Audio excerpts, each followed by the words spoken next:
नेभ्यो वैष्णवेभ्यो नमो नमः। जय श्री कृष्ण चैतन्य प्रभु नित्यानंद श्री अद्वैत गदाधर श्रीवासादि गौर भक्त वृंद। हरे कृष्णा कृष्ण कृष्ण हरे हरे, हरे राम राम राम हरे हरे।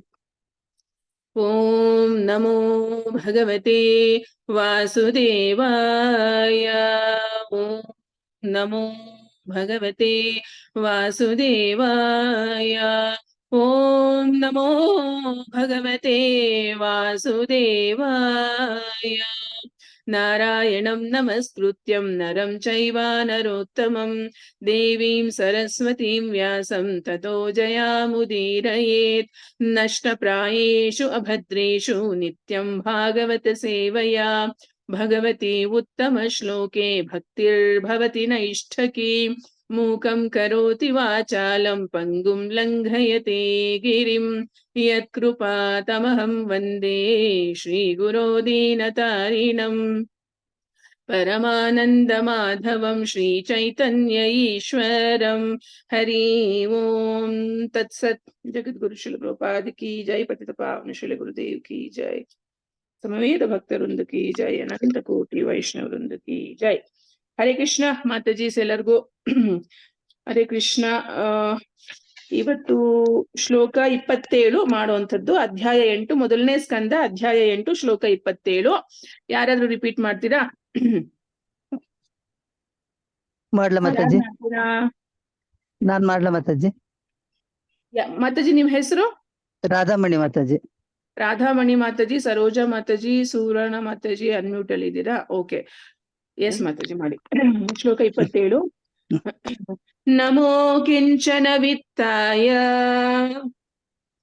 ನಮೋ ಕಿಂಚನ ವಿತ್ತಾಯ, ನಿವೃತ್ತ ಗುಣವೃತ್ತಯೇ, ನಿವೃತ್ತ ಗುಣವೃತ್ತಯೇ, ಆತ್ಮ ರಾಮಾಯ ಶಾಂತಾಯ, ಆತ್ಮ ರಾಮಾಯ ಶಾಂತಾಯ, ಕೈವಲ್ಯ ಪತಯೇ ನಮಃ. ಕೈವಲ್ಯ ಪತಯೇ ನಮಃ. ಎಸ್ ಮಾತಾಜಿ, thank you so much. Hare Krishna. ಬಹಳ ಇಂಪಾರ್ಟೆಂಟ್ ಆಗಿರುವಂತಹ ಒಂದು ಶ್ಲೋಕ. ಕುಂತಿ ಮಹಾರಾಣಿ ಪ್ರತಿಯೊಂದು ಒಂದು ಪ್ರಾರ್ಥನೆ ಏನಿದೆ ಬಹಳ ಉತ್ತಮವಾಗಿರುವಂತದ್ದು. ಈವನ್ ಸನ್ಯಾಸಿಗಳು ಕೂಡ, ಸನ್ಯಾಸ ದೀಕ್ಷೆಯಲ್ಲಿರುವಂತಹ ಪರಿಶುದ್ಧ ಭಕ್ತರು ಕೂಡ ಹಾಡಿ ಹೊಗಳುತ್ತಾರೆ ಕುಂತಿ ಮಹಾರಾಣಿಯ ಒಂದು ಪ್ರಾರ್ಥನೆಯನ್ನ. ಅಷ್ಟು ಅದ್ಭುತವಾಗಿ, ಅಷ್ಟು ಒಂದು ಸಾಕ್ಷಾತ್ಕಾರದಿಂದ ಹೇಳಿರುವಂತಹ ಒಂದು ಶ್ಲೋಕಗಳಿವೆಲ್ಲವನ್ನು ಕೂಡ. ಅದರಲ್ಲೂ ವಿಶೇಷವಾಗಿ ಈ ಶ್ಲೋಕ ಏನಿದೆ ಬಹಳನೇ ನಮ್ಮ ಹೃದಯಕ್ಕೆ ಒಂದು ಏನಂತೀರಾ, ಒಂದು ಸಾಂತ್ವನ ಕೊಡುವಂಥದ್ದು. ಯಾಕೆ ಸಾಂತ್ವನ ಅಂದ್ರೆ, ಇಲ್ಲಿ ಸುಮಾರು ಕೃಷ್ಣನ ಗುಣಗಳನ್ನ ಕೊಂಡಾಡ್ತಾ ಇದ್ದಾರೆ. ಯಾರು? ಕುಂತಿ ಮಹಾರಾಣಿ. ನಮೋ ಕಿಂಚನ ವಿತ್ತಾಯ ಒಂದು, ಎರಡನೇದು ಬಂದು ನಿವೃತ್ತ ಗುಣವೃತ್ತಯೇ ಎರಡನೇದು, ಆತ್ಮ ರಾಮಾಯ ಮೂರನೇ ಗುಣ ಕೃಷ್ಣಂದು, ಶಾಂತಾಯ ನಾಲ್ಕನೇ ಗುಣ, ಕೈವಲ್ಯ ಪತಯೇ ನಮಃ. ಸೊ 5 ಗುಣಗಳು ಇಲ್ಲಿ ಭಗವಂತನ ಗುಣಗಳ ಒಂದು ವರ್ಣನೆ ಆಗ್ತಾ ಇದೆ. ಸೊ ಇಲ್ಲಿ ಕುಂತಿ ಮಹಾರಾಣಿ ಏನ್ ಹೇಳ್ತಾರೆ? ಲೌಕಿಕವಾಗಿ ದರಿದ್ರರಾದವರ ಸೊತ್ತು ಎನಿಸಿದ ನಿನಗೆ ನನ್ನ ಪ್ರಣಾಮಗಳು. ಅಲ್ವಾ?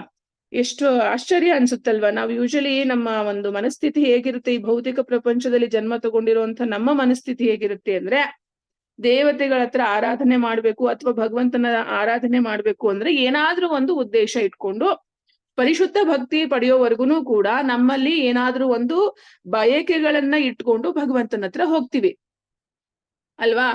ದುಡ್ಡು ಇಲ್ದೇ ಇರೋರು ದುಡ್ಡು ಕೊಡು ಭಗವಂತ ಅಂತನೋ, ವಿದ್ಯೆ ಇಲ್ದೇ ಇರೋರು ವಿದ್ಯೆ ಬೇಕು ಅಂತನೋ, ಜ್ಞಾನ ಸಂಪಾದನೆ ಮಾಡುವಂಥವ್ರು ಜ್ಞಾನ ಬೇಕು ಅಂತನೋ, ಹೀಗೆ ಹಲವಾರು ರೀತಿಯಾದಂತಹ ಉದ್ದೇಶಗಳನ್ನ ಮುಂದೆ ಇಟ್ಕೊಂಡು ನಾವು ಭಗವಂತನನ್ನ ಆರಾಧನೆ ಮಾಡೋದಿಕ್ ಹೋಗ್ತೀವಿ. ಆದ್ರೆ ಇಲ್ಲಿ ಕುಂತಿ ಮಹಾರಾಣಿ ಅದ್ ಎಲ್ಲವನ್ನೂ ಸೈಡ್ಗಿಡ್ತಾ ಇದ್ದಾರೆ, ಬದಿಗಿಡ್ತಾ ಇದ್ದಾರೆ. ಏನ್ ಹೇಳ್ತಾ ಇದ್ದಾರೆ? ಲೌಕಿಕವಾಗಿ ದರಿದ್ರರಾದವರ ಸೊತ್ತು ಎನಿಸಿದ ನಿನಗೆ ನನ್ನ ಪ್ರಣಾಮಗಳು. ದರಿದ್ರರ ಭಗವಂತ ನೀನು ಅಂತ ಹೇಳ್ತಾ ಇದ್ದಾರೆ. ಅಂದ್ರೆ ದರಿದ್ರ ಅಂದ್ರೆ ಏನು? ಅಯ್ಯೋ, ಲೈಕ್ ಐಶ್ವರ್ಯ ಇಲ್ಲ, ಸಂಪತ್ತಿಲ್ಲ, ಧನ ಇಲ್ಲ, ವಿದ್ಯೆ ಇಲ್ಲ, ಏನು ಇಲ್ದೇ ಇರೋಂಥವ್ರು ಭಗವಂತನ ಅಂದ್ರೆ ಭಿಕ್ಷುಕರ ಭಗವಂತನ ಇವನು, ಆತರ ನಾವ್ ಅರ್ಥ ಮಾಡ್ಕೊಳಕ್ ಹೋಗ್ಬಾರ್ದು. ಯಾರು ಎಲ್ಲವನ್ನೂ ಪರಿತ್ಯಜಿಸಿ ಕೃಷ್ಣನಿಗೋಸ್ಕರ ಈ ಲೌಕಿಕ ಸಂಪತ್ತನ್ನ ತ್ಯಜಿಸಿ ಆಧ್ಯಾತ್ಮಿಕ ಸಂಪತ್ತಿಗೋಸ್ಕರ ಪ್ರಯತ್ನ ಮಾಡ್ತಾರೋ ಅಂಥವ್ರ ಭಗವಂತ ಇವನು. ಏನು ಇಲ್ದೇ ಇರೋಂಥ ಭಿಕ್ಷುಕ ಅವನು ಭಗವಂತನನ್ನ ಪಡೆಯಲ್ಲ. ಅವನ್ ಏನ್ ಮಾಡ್ತಾನೆ, ದುಡ್ಡು ಬೇಕು ಅಂತ ಹೇಳಿ ಬೀದಿ ಬೀದಿಯಲ್ಲೂ ಕೂಡ ದುಡ್ಡು ಕೊಡಿ ಅಂತ ಹೇಳಿ ಅವನು ಭಿಕ್ಷೆಯನ್ನ ಬೇಡ್ತಾನೆ. ಅಲ್ಲೂ ಅವನ ಆಸೆಗಳಿದೆ. ಆದ್ರೆ ಇಲ್ಲಿ ಲೌಕಿಕವಾಗಿ ದರಿದ್ರರಾಗಿರೋರು ಅಂದ್ರೆ ಪರಿಶುದ್ಧ ಭಕ್ತರು, ಪರಮಹಂಸರು, ಭಗವಂತನನ್ನ ಪಡೆಯೋದಿಕ್ಕೋಸ್ಕರ ಏನು ಎಲ್ಲವನ್ನೂ ಅವರು ತ್ಯಜಿಸ್ತಾರೆ, ಅಂಥ ಪರಿಶುದ್ಧ ಭಕ್ತರ ಸಂಪತ್ತು ನೀನು. ಸೊ ಈ ರೀತಿ ಹೊಗಳ್ತಾ ಇರುವಂತದ್ದು ಕುಂತಿ ಮಹಾರಾಣಿ. ಇದು ಮೊದಲನೇ ಅಂಥದ್ದು ಗುಣ. ಭಗವಂತನನ್ನ ಯಾವ ರೀತಿ ಅವ್ರು ಹೊಗಳ್ತಾ ಇದ್ದಾರೆ, ಲೌಕಿಕವಾಗಿ ದರಿದ್ರರಾಗಿರುವಂತ ಪರಿಶುದ್ಧ ಭಕ್ತರ ಸ್ವತ್ತು ಕೃಷ್ಣ ನೀನು ಅಂತ ಒಂದನೇ ಒಂದು ಅಂಶವನ್ನ ಹೇಳ್ತಾ ಇದ್ದಾರೆ. ಎರಡನೇ ಅಂಶ ಬಂದು ಪ್ರಕೃತಿಯ ಲೌಕಿಕ ಗುಣಗಳ ಕ್ರಿಯೆ ಮತ್ತು ಪ್ರತಿಕ್ರಿಯೆಗಳೊಂದಿಗೆ ನಿನಗೆ ಯಾವ ಸಂಬಂಧವೂ ಇಲ್ಲ. ಅಂದ್ರೆ ಈ ಭೌತಿಕ ಪ್ರಪಂಚದಲ್ಲಿ ಏನು 3 ಗುಣಗಳಿದೆ, 3 ಗುಣಗಳು ಯಾವುದು? ಸತ್ವಗುಣ, ರಜೋಗುಣ, ತಮೋಗುಣ. ಪ್ರತಿಯೊಂದು ಜೀವಿಗಳು ಅದು ದೇವತೆಗಳಾಗಿರ್ಬೋದು, ಮನುಷ್ಯರಾಗಿರ್ಬೋದು, ಅಸುರರಾಗಿರ್ಬೋದು, 84 ಲಕ್ಷ ಶರೀರದಲ್ಲಿರುವಂತಹ ಆತ್ಮಗಳು ಏನಿದ್ದಾರೆ ಅಥವಾ ಜೀವಿಗಳು ಏನಿದ್ದಾರೆ, ಪ್ರತಿಯೊಬ್ಬರೂ ಕೂಡ ಈ 3 ಪ್ರಕೃತಿಯ ಗುಣಗಳಿಗೆ ಒಳಗಾಗಿ ಕೆಲಸ ಮಾಡುವಂಥದ್ದು. ಹಾಗಾಗಿ ಕೃಷ್ಣ ಯಾವಾಗ ಅವತಾರ ತಗೊಂಡ್ ಬರ್ತಾನೆ ಅಥವಾ ಸ್ವಯಂ ಕೃಷ್ಣನೇ ಈ ಭೌತಿಕ ಪ್ರಪಂಚದಲ್ಲಿ ಧರ್ಮ ಸ್ಥಾಪನೆ ಮಾಡೋದಕ್ಕೋಸ್ಕರ, ಸಜ್ಜನರನ್ನ ರಕ್ಷಣೆ ಮಾಡೋದಕ್ಕೋಸ್ಕರ ಕೃಷ್ಣ ಏನ್ ಅವತಾರಗಳನ್ನ ತಗೊಂತಾನೆ, ಆ ಕೃಷ್ಣ ಅಥವಾ ಕೃಷ್ಣನ ಅವತಾರಗಳು ಈ ಭೌತಿಕ ಪ್ರಕೃತಿಯ ಗುಣಗಳ ಒಳಗಡೆ ಖಂಡಿತ ಬರಲ್ಲ. ಅವನು ಏನೇ ಮಾಡಿದ್ರು ಕೂಡ ಸ್ವಯಂ ಇಚ್ಛಾಶಕ್ತಿಯಿಂದ ಬರ್ತಾನೆ. ತನ್ನ ಅಂತರಂಗ ಶಕ್ತಿಯ ಮೂಲಕ ಲೀಲೆಗಳನ್ನ ಮಾಡ್ತಾನೆ ಈ ಭೌತಿಕ ಪ್ರಪಂಚದಲ್ಲಿ ಬಂದು. ತದನಂತರ ಮುಗಿಸಿ ಅವನು ಸ್ವಧಾಮಕ್ಕೆ ಹೋಗ್ತಾನೆ. ಹಾಗಾಗಿ ಭಗವಂತ ಏನು ಈ ಭೌತಿಕ ಪ್ರಪಂಚಕ್ಕೆ ಬರ್ತಾನೆ ಅವತಾರಗಳನ್ನ ತಗೊಂಡು ಲೀಲೆಗಳನ್ನ ಮಾಡೋದಕ್ಕೋಸ್ಕರ, ಅಥವಾ ಏನು ಧರ್ಮದಿಂದ ವಿಮುಖರಾಗಿರುವಂತ ಜನಗಳಿಗೆ ಉತ್ತೇಜಿಸ್ತಾನೋ, ಕಲಿಯುಗದಲ್ಲಿ ವಿಶೇಷವಾಗಿ ಚೈತನ್ಯ ಮಹಾಪ್ರಭುಗಳು ಯಾರನ್ನು ಕೂಡ ಸಂಹಾರ ಮಾಡಲ್ಲ, ಎಲ್ಲರನ್ನೂ ಕೂಡ ಹರಿನಾಮ ಸಂಕೀರ್ತನೆಯ ಒಂದು ಆಂದೋಲನಕ್ಕೆ ಅವ್ರು ಏನ್ ಮಾಡ್ತಾರೆ, ಕೃಪೆ ಕೊಟ್ಟು ಭಾಗವಹಿಸೋ ರೀತಿ ಅವರು ಕರುಣೆಯನ್ನ ತೋರಿಸ್ತಾರೆ ಜನಗಳಿಗಲ್ವಾ. ಯಾರನ್ನು ಕೂಡ ಹತ್ಯೆಯನ್ನ ಮಾಡಲ್ಲ. ಇಂದಿನ ಒಂದು ಸತ್ಯಯುಗ ಆಗಿರ್ಬೋದು, ತ್ರೇತಾಯುಗ ಆಗಿರ್ಬೋದು, ದ್ವಾಪರ ಯುಗ ಆಗಿರ್ಬೋದು, ಪ್ರತಿಯೊಂದು ಅವತಾರದಲ್ಲೂ ಕೂಡ ಕೃಷ್ಣ ಅವತಾರ ತಗೊಂಡಾಗೆಲ್ಲವನ್ನೂ ಕೂಡ ಏನ್ ಮಾಡ್ತಾನೆ, ಎಲ್ಲರನ್ನೂ ಸಂಹಾರ ಮಾಡ್ತಾನೆ. ಯಾರ್ಯಾರು ಭಗವಂತನ ಶರಣಾಗಲ್ವೋ ಕಡೆಯದಾಗಿ ಭಗವಂತ ಏನ್ ಮಾಡ್ತಾನೆ, ಶರಣಾಗು, ಇಲ್ಲ ಅಂದ್ರೆ ಏನ್ ಮಾಡ್ತಾ ಇದ್ದ, ಅವ್ರನ್ನ ಕೊಲ್ತಾ ಇದ್ದ. ಆದ್ರೆ ಚೈತನ್ಯ ಮಹಾಪ್ರಭುಗಳು ವಿಶೇಷವಾಗಿ ಕಲಿಯುಗದಲ್ಲಿರುವಂತಹ ಪತಿತರನ್ನ, ನಮ್ಮಂಥವ್ರನ್ನ ಉದ್ಧಾರ ಮಾಡೋದಕ್ಕೋಸ್ಕರ ಹರಿನಾಮ ಕೃಪೆಯನ್ನ ಕೊಟ್ಟು ಉದ್ಧಾರ ಮಾಡ್ತಾರೆ. ಅಸುರ ಗುಣವನ್ನ ಒಳಗಡೆಯಿಂದ ಕೊಲ್ತಾರೆ. ಇಂಥ ಎಲ್ಲ ಅವತಾರಗಳೂ ಕೂಡ ಈ ಪ್ರಕೃತಿಯ ಗುಣಗಳ ಒಳಗಡೆ ಒಳಪಟ್ಟಿಲ್ಲ. ಹಾಗಾಗಿ ಕೃಷ್ಣನನ್ನ ಬಹಳ ದಿವ್ಯತ್ವದಿಂದ ಪರಿಶುದ್ಧವಾಗಿ ಅವನ ಅಂತರಂಗ ಶಕ್ತಿಯಿಂದ ಮಾಡುವಂತ ಲೀಲೆಗಳನ್ನ ನಾವು ಬಹಳ ವಿಶೇಷವಾಗಿ ನಾವು ದಿವ್ಯವಾದಂತ ಸ್ಥಿತಿಯಲ್ಲೇ ಅರ್ಥ ಮಾಡ್ಕೋಬೇಕು. ನಾವು ಲೌಕಿಕವಾಗಿ ನಾವೇನ್ ಜನ್ಮ ತಗೊಂತೀವಿ, ನಾವು ಜನ್ಮ ತಗೋಬೇಕಾದ್ರೆ ಅಳ್ತೀವಿ, ಶರೀರ ಬಿಡ್ಬೇಕಾದ್ರೆ ಬಹಳ ಯಾತನೆಯಿಂದನೂ ಕೂಡ ಶರೀರವನ್ನ ನಾವು ಬಿಡ್ತೀವಿ. ಆದ್ರೆ ಕೃಷ್ಣ ಜನ್ಮ ತಗೋಬೇಕಾದ್ರೆ ಏನಾದ್ರು ನಾವು ನೋಡಿದೀವ, ತುಂಬಾ ವೇದನೆಯಿಂದ ತಾಯಿಯ ಒಂದು ಗರ್ಭದಲ್ಲಿ, ದೇವಕಿಯ ಗರ್ಭದಲ್ಲಿ 9 ತಿಂಗಳಿದ್ದು, ಆ ಹೊಲಸಿನಲ್ಲಿ ತಾಯಿಯ ಗರ್ಭದಲ್ಲಿ ಹೊಲಸಿನಲ್ಲಿ ಇದ್ದು ನಾವು ಹೊರಗಡೆ ಬಂದ ತಕ್ಷಣನೇ ಅಳ್ತೀವಲ್ವಾ, ಮಲದಿಂದ ಎಲ್ಲ ಶುದ್ಧಿ ಮಾಡ್ತಾರಲ್ವಾ, ಆ ರೀತಿ ಏನಾದ್ರು ಕೃಷ್ಣ ಜನ್ಮ ಆಗುತ್ತಾ? ಇಲ್ಲ. ದೇವಕಿಯ ಗರ್ಭದಲ್ಲಿ ಕೃಷ್ಣ ಹೋಗಿದ ತಕ್ಷಣನೇ ಅವಳ ಶರೀರವೇ ತೇಜಸ್ಸಿನಿಂದ ತುಂಬೋಗ್ಬಿಡುತ್ತೆ. ಆ ಜೈಲ್ನಲ್ಲಿ ಏನಿರ್ತಾರೆ ವಸುದೇವ್ಜಿ ಮತ್ತೆ ದೇವಕಿ ಮಾತೆ, ಯಾವಾಗ ಕೃಷ್ಣ ದೇವಕಿಯ ಗರ್ಭವನ್ನ ಪ್ರವೇಶ ಮಾಡ್ತಾನೋ ಆ ಜೈಲು ಒಳಗಡೆ ಪ್ರಕಾಶ ಅನ್ನೋದು ಹೊರಹೊಮ್ಮುತ್ತಾ ಇರುತ್ತೆ. ಕಂಸನಿಗೆ ಅರ್ಥ ಆಗ್ಬಿಡುತ್ತೆ, ಏನು ಇದು, ಯಾಕೆಂದ್ರೆ ದೇವಕಿಯ 6 ಮಕ್ಳುಗಳನ್ನ ಕೊಂದಿದ್ದಾನೆ. 7ನೇ ಮಗು ಬಲರಾಮ ರೋಹಿಣಿಯ ಒಂದು ಗರ್ಭಕ್ಕೆ ಸ್ಥಳಾಂತರ ಆಗಿದೆ. 8ನೇ ಮಗುವಾಗಿರುವಂತ ಕೃಷ್ಣ ಒಂದು ಗರ್ಭದಲ್ಲಿ ಬಂದಿದ್ದಾನೆ. ಯಾವತ್ತೂ ಕೂಡ ದೇವಕಿಯಲ್ಲಿ ಈ ಒಂದು ತೇಜಸ್ಸನ್ನ ನಾನು ನೋಡಿಲ್ಲ, ಆಶ್ಚರ್ಯಕರವಾಗಿ ನೋಡ್ತಾ ಇದ್ದಾನೆ. ಸೊ ಹಾಗಾಗಿ ಕೃಷ್ಣನ ಒಂದು ಜನ್ಮ ಏನದು ನಮ್ಮ ಹಾಗೆ ಸಾಧಾರಣ ಜನ್ಮ ಅಲ್ಲ.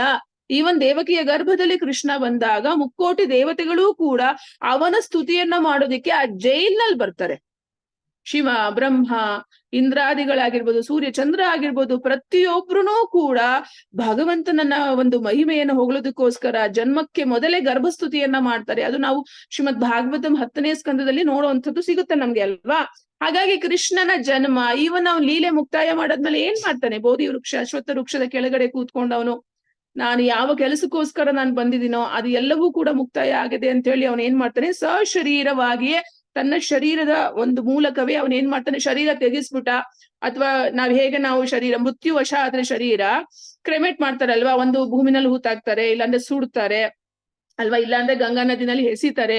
ಸೊ ಇಲ್ಲಿ ಹಲವಾರು ರೀತಿಯ ಒಂದು ಕ್ರಿಮೇಷನ್ ನಡೆಯುತ್ತೆ ನಮ್ಮ ಒಂದು ಸಂಪ್ರದಾಯದಲ್ಲಿ. ಆದ್ರೆ ಕೃಷ್ಣನ ಶರೀರವನ್ನ ನಾವೆಲ್ಲಾದ್ರೂ ಕೇಳಿದೀವ ಆ ರೀತಿ?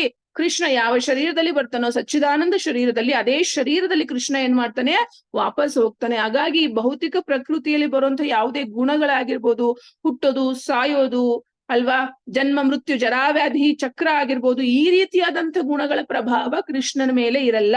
ಅದನ್ನೇ ನಮ್ಮ ಯಾರು ಕುಂತಿ ಮಹಾರಾಣಿ ಹೇಳ್ತಾ ಇರೋದು, ನಿವೃತ್ತ ಗುಣ ವೃತ್ತಯೇ. ನೆಕ್ಸ್ಟ್ ಕೃಷ್ಣ ಏನಿದ್ದಾನೆ, ಸ್ವಯಂ ತೃಪ್ತನಾಗಿರುವಂತವನು, ಸಂತುಷ್ಟ ಅವನು, ಯಾವುದರ ಬಯಕೆನೂ ಇಲ್ಲ, ಯಾವುದೇ ಆಂಗ್ಸೈಟೀಸ್ ಇಲ್ಲ, ಅಶಾಂತತೆ ಅನ್ನೋದಿಲ್ಲ, ಸ್ವಯಂ ತೃಪ್ತನಾಗಿರುವಂತಹ ಆತ್ಮಾರಾಮ ಅವನು.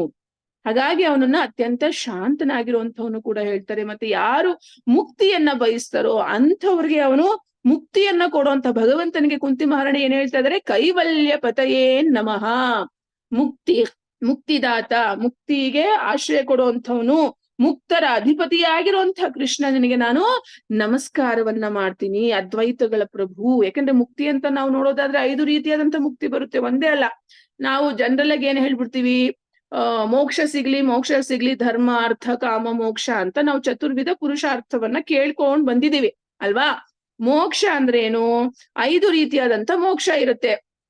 5 ರೀತಿಯಾದಂತ ಮೋಕ್ಷದಲ್ಲಿ ಯಾವ್ದ್ಯಾವ್ದು ಇರ್ಬೋದು, ಒಂದು ಭಗವಂತನ ಮೇಲೆ ಅಸೂಯೆ ಪಡುವಂಥವ್ರು, ಭಗವಂತನ ಸಾಕಾರ ರೂಪವನ್ನ ಇಷ್ಟ ಪಡದೆ ಇರುವಂಥವ್ರು, ಭಗವಂತನ ಭಕ್ತಿ ಮಾಡದೇ ಇರುವಂಥವ್ರು, ನಿರಾಕಾರ ಬ್ರಹ್ಮ ಜ್ಯೋತಿಯನ್ನ ಆರಾಧನೆಯನ್ನ ಮಾಡ್ತಾರೆ. ಅಂತದಕ್ಕೆ ಏನ್ ಹೇಳ್ತಾರೆ, ಸಾಯುಜ್ಯ ಮೋಕ್ಷ ಅಂತ ಹೇಳ್ತಾರೆ. ಯಾರ್ಯಾರು ಕೃಷ್ಣನ ಆರಾಧನೆ ಮಾಡಲ್ಲ, ಆದ್ರೆ ಕೃಷ್ಣನ ಶರೀರದಿಂದ ಹೊರ ಹೊಮ್ಮೋ ಅಂತ ಒಂದು ಪ್ರಭೆಯನ್ನ ಅವ್ರ ಆರಾಧನೆಯನ್ನ ಮಾಡ್ತಾರೋ ಅಂತವ್ರಿಗೂ ಕೂಡ ಭಗವಂತ ಮೋಕ್ಷವನ್ನ ಕೊಡ್ತಾನೆ. ಅದನ್ನ ಸಾಯುಜ್ಯ ಮೋಕ್ಷ ಅಂತ ಹೇಳಿ ಕರೀತಾರೆ. ಕೃಷ್ಣ ಲೀಲೆಯಲ್ಲಿ ಯಾರು ಇದನ್ನ ಪಡ್ಕೊಂತಾರೆ, ವಿಶೇಷವಾಗಿ ಶಿಶುಪಾಲ ಅಲ್ವಾ. ಶಿಶುಪಾಲ ಬಂದು ಕೃಷ್ಣನನ್ನ ಬಹಳ ಅಸೂಯೆಯಿಂದ ನೋಡ್ತಾ ಇರ್ತಾನೆ, ಕೃಷ್ಣನನ್ನ ದ್ವೇಷ ಮಾಡ್ತಾ ಇರ್ತಾನೆ. ಕೃಷ್ಣನನ್ನ ಪ್ರೀತಿ ಮಾಡೋರಿಗೆ ಕೃಷ್ಣನ ಧಾಮ ಸಿಗುತ್ತೆ, ಕೃಷ್ಣನನ್ನ ಪ್ರೀತಿ ಮಾಡ್ದಿರನೆ ಕೃಷ್ಣನನ್ನ ದ್ವೇಷ ಮಾಡಿ ಕೃಷ್ಣನ ಕೈಯಿಂದ ಹತರಾಗಿರುವಂತವ್ರಿಗೂ ಮೋಕ್ಷ ಸಿಗುತ್ತೆ. ಯಾವ್ದದು, ಬ್ರಹ್ಮ ಜ್ಯೋತಿ. ಅದನ್ನೇ ಸಾಯುಜ್ಯ ಮೋಕ್ಷ ಅಂತ ಹೇಳ್ತಾರೆ. ತದನಂತರ ಸಾರೂಪ್ಯ, ಸಾಮೀಪ್ಯ, ಸಾರ್ಷ್ಟಿ, ಸಾಲೋಕ್ಯ. ಈ ರೀತಿ ಸಾಲೋಕ್ಯ ಅಂದ್ರೆ ಏನು, ಭಗವಂತನ ಧಾಮದಲ್ಲಿ ಹೋಗುವಂತ ಮೋಕ್ಷ ಸಿಗುತ್ತೆ ನಮ್ಗೆ ಭಗವಂತನ ಆರಾಧನೆ ಮಾಡೋದ್ರಿಂದ. ಧಾಮ 2 ರೀತಿ ಇರುತ್ತೆ, ಒಂದು ವೈಕುಂಠ ಧಾಮ, ಚತುರ್ಭುಜ ನಾರಾಯಣ ರೂಪದಲ್ಲಿ ಅವನು ಭಕ್ತರನ್ನ ಸಲಹುತ್ತಾನೆ, ಅಥವಾ ದ್ವಿಭುಜ ರೂಪದಲ್ಲಿರುವಂತಹ ಮೂಲ ವಿಷ್ಣು ಆಗಿರುವಂತಹ ಸಕಲ ಅವತಾರಗಳಿಗೂ ಆದಿಮೂಲನಾಗಿರುವಂತ ಕೃಷ್ಣ ಗೋಲೋಕ ವೃಂದಾವನದಲ್ಲಿ ಇರುವಂತದ್ದು. ಗೋಲೋಕ ಧಾಮವೂ ಕೂಡ ಭಕ್ತನ ಬಯಕೆಗೆ ಖಂಡಿತ ಭಗವಂತ ಕೊಡ್ತಾನೆ. ಸೊ ಸಾರ್ಷ್ಟಿ, ಭಗವಂತನ ಹತ್ತಿರ ಇರುವಂತಹ ಒಂದು ಸೇವೆಯನ್ನ ಕೊಡ್ತಾನೆ. ಸಾರೂಪ್ಯ, ಭಗವಂತನ ರೀತಿಯ ರೂಪವನ್ನ ಕೊಡ್ತಾನೆ. ನಾವು ಅಜಾಮಿಳನ ಒಂದು ವೃತ್ತಾಂತದಲ್ಲಿ ನೋಡೋದಾದ್ರೆ, ಅಜಾಮಿಳ ಶರೀರವನ್ನ ತ್ಯಜಿಸುವಂತ ಸಂದರ್ಭದಲ್ಲಿ ಯಮದೂತರು ಬಂದು ಎಳಿತಾರೆ. ಅವಾಗ ಇಲ್ಲ ಅವನನ್ನ ಎಳಿಬಾರ್ದು ನೀವು ಅಂತ ಹೇಳಿ ಇಮಿಡಿಯೇಟ್ ಆಗಿ ವಿಷ್ಣು ದೂತರು ಬರ್ತಾರೆ. ವಿಷ್ಣು ದೂತರು ನೋಡಿದ ತಕ್ಷಣನೇ ಎಲ್ಲರಿಗೂ ಆಶ್ಚರ್ಯ. ಯಮದೂತರಿಗೆ, ಯಾರು ಇವ್ರು ಇಷ್ಟು ದಿವ್ಯವಾಗಿರೋ ಶರೀರವನ್ನ ಪಡ್ಕೊಂಡ್ ಬಂದಿದ್ದಾರೆ, ಇವ್ರು ಬಂದು ಇಂಥ ಪಾಪಿಯನ್ನ ಇವರು ಬಚಾವ್ ಮಾಡೋದಿಕ್ ಬಂದಿದಾರಲ್ಲ, ರಕ್ಷಣೆ ಮಾಡೋದಿಕ್ಕೋಸ್ಕರ, ಯಾರು ಇವ್ರು ಅಂತ ಹೇಳಿ ಆ ರೂಪಕ್ಕೆ ಮನಸ್ಸು ಹೋದ್ಬಿಡ್ತಾರೆ ಅವರು ಅಲ್ವಾ. ಅಂದ್ರೆ ಭಗವಂತ, ನಾವಿವನ್ ವಿಷ್ಣು ದೇವಸ್ಥಾನಕ್ಕೆ, ವೆಂಕಟೇಶ್ವರನ ದೇವಸ್ಥಾನಕ್ಕೆ ಹೋದ್ರೆ ದ್ವಾರಪಾಲಕರಾಗಿ ಒಂದು ಕಡೆ ಜಯ, ಇನ್ನೊಂದು ಕಡೆ ವಿಜಯರಿರ್ತಾರೆ. ಅವರ ರೂಪ ಹೇಗಿರುತ್ತೆ, ಸಾಕ್ಷಾತ್ ಶ್ರೀಮನ್ ನಾರಾಯಣನ ರೂಪದ ರೀತಿನೇ ಇರುತ್ತಲ್ವಾ. ನಾರಾಯಣನ ರೂಪಕ್ಕೂ ಸೇವಕರ ರೂಪಕ್ಕೂ ಯಾವುದೇ ವ್ಯತ್ಯಾಸ ಇರಲ್ಲ. ಭಗವಂತನ ರೂಪ ಬೇಕು ಅಂದ್ರೂ ಕೂಡ ಭಗವಂತ ಏನ್ ಹೇಳ್ತಾನೆ, ತಥಾಸ್ತು ಅಂತಾನೆ. ಅದನ್ನ ಸಾರೂಪ್ಯ ಅಂತಾರೆ. ಸಾಲೋಕ್ಯ, ಸಾರ್ಷ್ಟಿ, ಭಗವಂತನಷ್ಟೇ ಶಕ್ತಿ ಸಿಗುತ್ತೆ ಅಲ್ವಾ ಭಕ್ತಾದಿಗಳನ್ನ ಕಾಪಾಡೋದಕ್ಕೋಸ್ಕರ. ಇವನ್ ಅಜಾಮಿಳ ಕೇಸಲ್ಲೇ ನಾವು ನೋಡೋದಾದ್ರೆ ಇನ್ನೊಂದು ರೀತಿ, ಯಮದೂತರ ಜೊತೆ ಫೈಟ್ ಮಾಡಕ್ ಬರ್ತಾರೆ. ಅಜಾಮಿಳನನ್ನ ರಕ್ಷಣೆ ಮಾಡೋದಕ್ಕೋಸ್ಕರ ವಿಷ್ಣು ದೂತರು ಬರ್ತಾರೆ, ಯಮದೂತರನ್ನ ಓಡಿಸೋದಕ್ಕೋಸ್ಕರ. ಭಗವಂತನ ಶಕ್ತಿಯನ್ನ ಕೇಳುವಂತ ಭಕ್ತರಿಗೂ ಕೂಡ ಭಗವಂತ ಸಾರ್ಷ್ಟಿ ಮೋಕ್ಷವನ್ನ ಕೊಡ್ತಾನೆ. ಆದರೆ ಈ ಏನು ಒಂದು 5 ಮೋಕ್ಷಗಳ ಬಗ್ಗೆ ನಾವು ಮಾತಾಡಿದೀವಿ, ನಾವ್ ಇದು ಯಾವ್ದನ್ನು ಕೂಡ ಭಗವಂತನ ಹತ್ರ ಕೇಳಬಾರ್ದು. ನಾವು ಭಗವಂತನ ಹತ್ರ ಕೇಳೋದಿದ್ರೆ ಕೇವಲ ಶುದ್ಧವಾದಂತ ಭಕ್ತಿ ಕೇಳ್ಬೇಕು, ಭಗವಂತನನ್ನ ಪ್ರೀತಿ ಮಾಡುವಂತ ಪ್ರೇಮ ಭಕ್ತಿಯನ್ನ ನಾವು ಕೇಳ್ಬೇಕು. ಸೊ ಈ ರೀತಿಯಾಗಿ ಅನುವಾದದಲ್ಲಿ ನಾವು ಕುಂತಿ ಮಹಾರಾಣಿ ಪ್ರೇಯರ್ನ ನೋಡಿದ್ವಿ. ಈಗ ಭಾವಾರ್ಥದಲ್ಲಿ ಶಿಲ ಪ್ರಭುಪಾಜಿ ಏನ್ ಬರೀತಾರೆ, ತಾನು ಪಡೆಯಬೇಕಾದದ್ದು ಏನೂ ಇಲ್ಲವೆಂಬ ಭಾವನೆ ಬಂದೊಡನೆಯೇ ಜೀವಿ ಮುಗಿದಂತೆಯೇ ಸರಿ. ಅಂದ್ರೆ ಏನ್ ಹೇಳ್ತಾ ಇದಾರೆ ಅಂದ್ರೆ, ಜೀವಿಗೆ ಆಸೆ ಇರ್ಲೇಬೇಕು. ಆಸೆ ಒಂದು ಲೌಕಿಕವಾದ ಆಸೆ ಇರುತ್ತೆ, ಇಲ್ಲಾಂದ್ರೆ ಆಧ್ಯಾತ್ಮಿಕವಾಗಿರೋ ಆಸೆ ಇರುತ್ತೆ. ಲೌಕಿಕವಾಗಿರುವಂತ ಆಸೆ ಇರುವಂತವ್ರಿಗೆ ಖಂಡಿತ ಕೃಷ್ಣ ಸಿಗೋದು ಬಹಳನೇ ಕಠಿಣ, ಅವನು ಸಿಗಲ್ಲ. ಆಧ್ಯಾತ್ಮಿಕವಾಗಿರುವಂತ ಆಸೆಗೋಸ್ಕರ, ಕೃಷ್ಣನಿಗೋಸ್ಕರ ಲೌಕಿಕ ಸಂಪತ್ತನ್ನ ತ್ಯಜಿಸ್ತಾರೆ. ಇದಕ್ಕೆ ನಾವ್ ಯಾರ ಎಕ್ಸಾಂಪಲ್ ತಗೋಬಹುದು? ಪುರಂದರದಾಸರು ಅಲ್ವಾ? ನವಕೋಟಿ ನಾರಾಯಣರು ವಜ್ರದ ವ್ಯಾಪಾರವನ್ನ, ಚಿನ್ನದ ವ್ಯಾಪಾರವನ್ನ ಮಾಡ್ತಾ ಇದ್ದಂತ ಅತ್ಯಂತ ಶ್ರೀಮಂತರು ಆಗಿನ ಸಮಯದಲ್ಲಿ. ಅವ್ರು ಇವನ್ ನಾನು ಕೇಳಿದೀನಿ, ಗಂಧದ ಕಡ್ಡಿಗೆ ಮತ್ತೆ ಎಷ್ಟು ಶ್ರೀಮಂತರೋ ಅಷ್ಟೇ ಜಿಪುಣರು ಕೂಡ ಹೌದು ಅಲ್ವಾ? ಗಂಧದ ಕಡ್ಡಿಯನ್ನ ನಾವು ಭಗವಂತನ್ಗೆ 3 ಅಥವಾ 5 ನಂಬರ್ ಅಲ್ಲಿ ಬೆಳಗಿಸ್ತೀವಿ ನಾವು. ಆದ್ರೆ ಅವ್ರು ಏನ್ ಮಾಡ್ತಾ ಇದ್ರು, ಒಂದು ಗಂಧದ ಕಡ್ಡಿಯಲ್ಲಿ ಬೆಳಗ್ತಾ ಅರ್ಧ ಮುರಿತಾ ಇದ್ರಂತೆ. ಅವ್ರು ಅರ್ಧ ಮುರಿದು ಮತ್ತಿನ್ನ ಅರ್ಧವನ್ನ ನಾಳೆ ದಿನ ಕೃಷ್ಣನ್ಗೆ ಹಚ್ಚಿಸ್ಬೋದು ಅಥವಾ ಗೋವಿಂದನ್ಗೆ ಹಚ್ಬೋದು ಅಂತ ಹೇಳಿ ಅವರು ಲೆಕ್ಕಾಚಾರ. ಆಕ್ಚುಲಿ ಪ್ರತಿಯೊಂದಲ್ಲೂ ಲೆಕ್ಕಾಚಾರ. ಅಂಥ ಜಿಪುಣ, ಅಂಥ ಶ್ರೀಮಂತಿಕೆ, ಅಷ್ಟು ವೈಭವ. ಆ ರೀತಿ ಇದೆ ಅಂತಂತ ಪುರಂದರದಾಸರಿಗೆ ಯಾವಾಗ ಕೃಷ್ಣನ ಸಾಕ್ಷಾತ್ಕಾರ ಆಗುತ್ತೋ, ವೈಭವದ ಮನೆ, ಸುಂದರವಾದಂಥ ಪತ್ನಿ, ವಜ್ರ ವೈಢೂರ್ಯಗಳಾಗಿರ್ಬೋದು, ಅವರ ವ್ಯವಹಾರ ಆಗಿರ್ಬೋದು, ಪ್ರತಿಯೊಂದನ್ನೂ ಕೂಡ ಕೃಷ್ಣನಿಗೋಸ್ಕರ ಏನ್ ಮಾಡ್ತಾರೆ? ತ್ಯಜಿಸ್ತಾರೆ ಅಲ್ವಾ? ಯಾರು ತ್ಯಜಿಸೋದಕ್ಕೆ ಇಷ್ಟಪಡಲ್ಲ ಈ ಭೌತಿಕ ಪ್ರಪಂಚದಲ್ಲಿ. ಎಲ್ಲರೂ ಐಶ್ವರ್ಯ ಬೇಕು ಅಂತಾರೆ, ವಿದ್ಯೆ ಬೇಕು ಅಂತಾರೆ, ಸಂಪತ್ತು ಬೇಕು ಅಂತಾರೆ, ಯಜಮಾನಿಕೆ ಬೇಕು ಅಂತಾರೆ, ಒಂದು ಪೊಸಿಷನ್ ಬೇಕು ಅಂತಾರೆ ಅಲ್ವಾ? ಇದೆಲ್ಲವನ್ನೂ ಬೇಕು ಅನ್ನೋ ಈ ಪ್ರಪಂಚದಲ್ಲಿ ಎಲ್ಲವನ್ನು ಬಿಡಕ್ ರೆಡಿ ಇದಾರಲ್ಲ ಪುರಂದರದಾಸರು. ಯಾಕೆ? ಅವರಿಗೆ ಆಧ್ಯಾತ್ಮಿಕವಾಗಿರೋ ಐಶ್ವರ್ಯ ಸಿಗುತ್ತೆ ಅಲ್ವಾ? Higher taste and lower taste ಅಂತಾರೆ. ಲೌಕಿಕವಾಗಿ ಪಡೆಯುವಂತ ಸಂಪತ್ತಾಗಿರ್ಬೋದು, ಪ್ರತಿಯೊಂದು ನಾವೇನು ಆಸೆಯನ್ನ ವ್ಯಕ್ತಪಡಿಸ್ತೀವಿ ಅಥವಾ ಪಡೆಯೋದಿಕ್ಕೋಸ್ಕರ ಶ್ರಮ ಪಡ್ತೀವಿ, ಅದೆಲ್ಲವೂ ಕೂಡ ಕೀಳು ಮಟ್ಟದಾಗುತ್ತೆ. ಯಾರಿಗೆ? ಪುರಂದರದಾಸರಿಗೆ. ಆಧ್ಯಾತ್ಮಿಕವಾಗಿರೋ ಐಶ್ವರ್ಯವನ್ನ, ಶರೈಶ್ವರ್ಯ ಸಂಪೂರ್ಣನಾಗಿರುವಂತ ಕೃಷ್ಣನಿಗೋಸ್ಕರ ಪ್ರತಿಯೊಂದನ್ನು ಕೂಡ ತ್ಯಜಿಸಿ, ಹಿಂದೂ ನೋಡ್ದಿರಾನೆ ಅವರು ಹೆಜ್ಜೆ ಹಾಕಿ ಮುಂದೆ ಹೊರಟೋಗ್ಬಿಡ್ತಾರೆ. ಗುಡಿಸ್ಲಲ್ಲಿ ಅವರು, ಮಠಗಳಲ್ಲಿ ಅವರು ಸ್ಟೇ ಮಾಡ್ತಾರೆ, ಭಿಕ್ಷೆಯನ್ನ ಬೇಡ್ತಾರೆ. ಸಾವಿರಾರು ಲಕ್ಷಾಂತರ ಜನಕ್ಕೆ ಅನ್ನವನ್ನ ಹಾಕುವಂತ ಶಕ್ತಿ ಕೊಟ್ಟಿರುವಂತ ಭಗವಂತ ಪುರಂದರದಾಸರಿಗೆ ಅಥವಾ ನವಕೋಟ ನಾರಾಯಣನಿಗೆ. ಆದ್ರೆ ಅವ್ರು ಏನ್ ಮಾಡ್ತಾರೆ? ಎಲ್ಲವನ್ನೂ ಬಿಟ್ಟು ಹೊಟ್ಟೆಗೋಸ್ಕರ ಅವ್ರು ಏನ್ ಮಾಡ್ತಾರೆ? ಭಗವಂತನ ಭಜನೆಯನ್ನ ಮಾಡ್ತಾ, ದಾಸ ಸಾಹಿತ್ಯವನ್ನ ಕೊಂಡಾಡ್ತಾ ಅವ್ರು ಏನ್ ಮಾಡ್ತಾರೆ? ಭಿಕ್ಷೆಯನ್ನ ಬೇಡ್ತಾರೆ. ಅಕಿಂಚನರು ಅಂತಾರೆ ಇದನ್ನ. ಅಕಿಂಚನ ಭಕ್ತ. ಲೌಕಿಕ ಸಂಪತ್ತು ಏನೂ ಇರಲ್ಲ, ಆಧ್ಯಾತ್ಮಿಕ ಸಂಪತ್ತು ಸಂಪೂರ್ಣವಾಗಿರುತ್ತೆ. ಅಂಥವ್ನ ಅಕಿಂಚನ ಭಕ್ತರು ಅಂತಾರೆ ಅಥವಾ ಪರಿಶುದ್ಧ ಭಕ್ತರು ಅಂತಾರೆ. ಅದನ್ನೇ ನೋಡಿ ಶುರುನಲ್ಲಿ ಹೇಳುವಂಥದ್ದು, ನಮೋ ಕಿಂಚನ ವಿತ್ತಾಯ. ನಮೋ ಕಿಂಚನ ವಿತ್ತಾಯ ಅಂದ್ರೆ ಅಕಿಂಚನ, ಐಹಿಕವಾಗಿ ಬಡರಾದರ ಒಂದು ಭಗವಂತ ಇವನು. ಮತ್ತೊಂದು ಅಂದ್ರೆ ಪ್ರಭುಪಾಜಿ ಏನ್ ಹೇಳ್ತಾರೆ ಗೊತ್ತಾ? ಏನೋ ಒಂದನ್ನ ಪಡೆಯೋದಿಕ್ಕೋಸ್ಕರ ವ್ಯಕ್ತಿ ಇನ್ನೊಂದನ್ನ ಬಿಡ್ಲೇಬೇಕು. ಅದಕ್ಕೆ ಎಕ್ಸಾಂಪಲ್ ಏನ್ ಹೇಳ್ತಾರೆ? ಮಕ್ಳುಗಳು ಆಟ ಆಡುವಂತ ವಯಸ್ಸು. ಆಟ ಆಡ್ಬೇಕಾಗಿರೋ ವಯಸ್ಸಲ್ಲಿ ಅವರು ಆಟವನ್ನ ಬಿಡ್ತಾರೆ. ಯಾಕೆ? ಓದಿನ ಕಡೆ ಗಮನವನ್ನ ಪಡೆಯೋದಿಕ್ಕೋಸ್ಕರ. ಮತ್ತೆ ಕೆಲಸ ಮಾಡುವಂತಹ ಒಬ್ಬ ವ್ಯಕ್ತಿ ಇನ್ನೊಂದು ಕೆಲಸದಲ್ಲಿ ಒಂದು ಪ್ರಮೋಷನ್ ಬಂತು ಅಥವಾ ಈಗಿನ ಒಂದು ಸಂಪಾದನೆಗಿಂತ ಹೆಚ್ಚಿನ ಸಂಪಾದನೆ ಅವನಿಗೆ ಸಿಗುತ್ತೆ ಬೇರೆ ಕೆಲಸಕ್ಕೆ ಹೋದ್ರೆ ಅಂದ್ರೆ ಅವನ್ ಏನ್ ಮಾಡ್ತಾನೆ? ಇಮಿಡಿಯೇಟ್ ಆಗಿ ಈ ಒಂದು ಕಂಪನಿಯನ್ನ ಅಥವಾ ಈ ಒಂದು ಆಫೀಸಿಯನ್ನ ಅಥವಾ ಈ ಒಂದು ಕೆಲಸವನ್ನ ಬಿಟ್ಟು ಬೇರೆ ಕೆಲಸದಲ್ಲಿ ಅವನೇನ್ ಮಾಡ್ತಾನೆ? ಜಂಪ್ ಮಾಡ್ತಾನೆ. ಅಂದ್ರೆ ಅರ್ಥ ಏನು? ಒಂದು ಉತ್ತಮವಾಗಿರೋ ಒಂದು ಅವಕಾಶಕ್ಕೋಸ್ಕರ ನಮ್ಗೆ ಏನಿರುತ್ತೋ ಆ ಸಮಯದಲ್ಲಿ ಅದನ್ನ ಬಿಡೋದಿಕ್ಕೋಸ್ಕರ ರೆಡಿ ಇರ್ತಾರೆ. ಅದೇ ರೀತಿ ಒಬ್ಬ ಭಕ್ತ ಆಧ್ಯಾತ್ಮಿಕ ಮೌಲ್ಯದಲ್ಲಿ ಹಿಡಿತಕ್ಕೆ ಸಿಕ್ಕುವುದನ್ನು ಪಡೆಯುವ ಸಲುವಾಗಿ ಅಲ್ಲದೆ ಸುಮ್ಮನೆ ಐಹಿಕ ಜಗತ್ತನ್ನ ಪರಿತ್ಯಜಿಸುವುದಿಲ್ಲ. ಸುಮ್ನೆ ಯಾರು ಕೂಡ ಐಹಿಕ ಜಗತ್ತಿನ ಐಶ್ವರ್ಯ, ಸ್ವತ್ತು, ಸಂಪತ್ತು ಯಾವುದನ್ನು ಕೂಡ ಅವರು ತ್ಯಜಿಸಲ್ಲ. ಯಾಕೆ? ಇದಕ್ಕಿಂತ ಹೆಚ್ಚಿನ ರೀತಿಯಾದಂತಹ ಒಂದು ಲಾಭಕ್ಕೋಸ್ಕರನೇ ಭಕ್ತರು ಏನ್ ಮಾಡ್ತಾರೆ? ಇದೆಲ್ಲವನ್ನು ಕೂಡ ತ್ಯಜಿಸ್ತಾರೆ.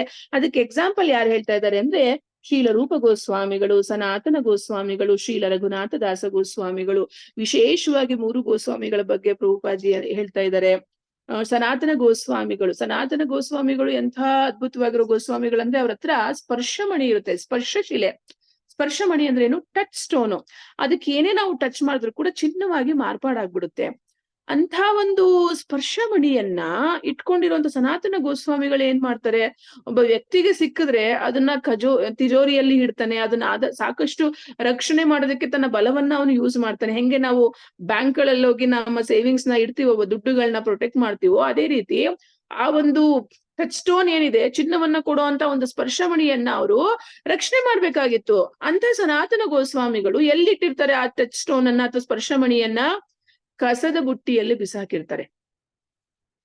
ಅರ್ಥ ಮಾಡ್ಕೋಬೇಕಲ್ವಾ ಮಾತಾಜಿ? ಕೃಷ್ಣನ ಒಂದು ಭಕ್ತಿ ಈ ಭೌತಿಕ ಪ್ರಪಂಚವನ್ನ ಮೀರಿದಂಥದ್ದು, ಭೌತಿಕ ಪ್ರಪಂಚದ ಐಶ್ವರ್ಯವನ್ನ ಮೀರಿದಂಥದ್ದು ಕೃಷ್ಣನ ಭಕ್ತಿ ಅನ್ನೋದು.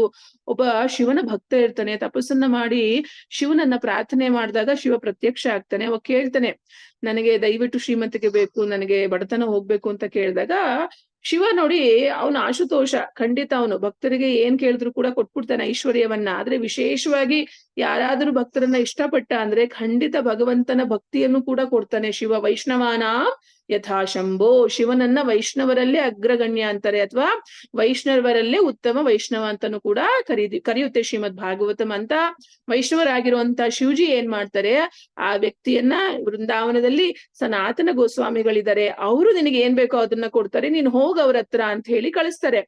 ಆಗ ಆ ಬಡ ವ್ಯಕ್ತಿ ಬಂದು ಕೇಳ್ತಾನೆ, ನನಗೆ ಈ ರೀತಿ ಶ್ರೀಮಂತಿಕೆ ಬೇಕು, ಐಶ್ವರ್ಯ ಬೇಕು, ದಯವಿಟ್ಟು ನನಗೆ ಕೊಡಿ ಅಂತ. ಅವ್ರೇನ್ ಮಾಡ್ತಾರೆ, ಕಸದ ಬುಟ್ಟಿಯಲ್ಲಿ ಆ ಸ್ಪರ್ಶಮಣಿಯನ್ನ ಎತ್ತಿ ಬಿಸಾಕಿರ್ತಾರೆ. ಸ್ವಲ್ಪನೂ ಅದಕ್ಕೆ ಲೆಕ್ಕ ಕೊಡಲ್ಲ ಅವರು. ಅದನ್ನ ಹೋಗಪ್ಪ ಎತ್ಕೋಗು ಅಂತಾರೆ. ಅವಾಗ ಅವ್ರು ಹೋಗಿ ಎತ್ಕೊಂತಾರೆ. ಖುಷಿ ಆಗ್ಬಿಡುತ್ತೆ ಆಕ್ಚುಲಿ, ಓ ನನಗೆ ಸಿಕ್ತು, ನಾನು ಬಹಳ ಅತ್ಯಂತ ಶ್ರೀಮಂತನಾಗ್ಬಿಡ್ಬಹುದು ನಾನು ಅಂತ ಹೇಳಿ. ಅದನ್ನ ಎತ್ಕೊಂಡ್ ಮನೆಗ್ ಬಂದಾದ್ಮೇಲೆ ಯೋಚನೆ ಮಾಡ್ತಾರೆ, ಅಲ್ಲ ಇಂಥ ಸ್ಪರ್ಶಮಣಿಯನ್ನ ಎಲ್ಲೋ ಒಂದು ಸೇಫ್ಟಿ ಆಗಿರೋಂತ ಒಂದು ಪ್ಲೇಸ್ ಅಲ್ಲಿ ಇಡ್ಬೇಕಾಗಿತ್ತು, ಆದರೆ ಅವರು ಕಸದ ಬುಟ್ಟಿಯಲ್ಲಿ ಎಸ್ದಿದ್ರು.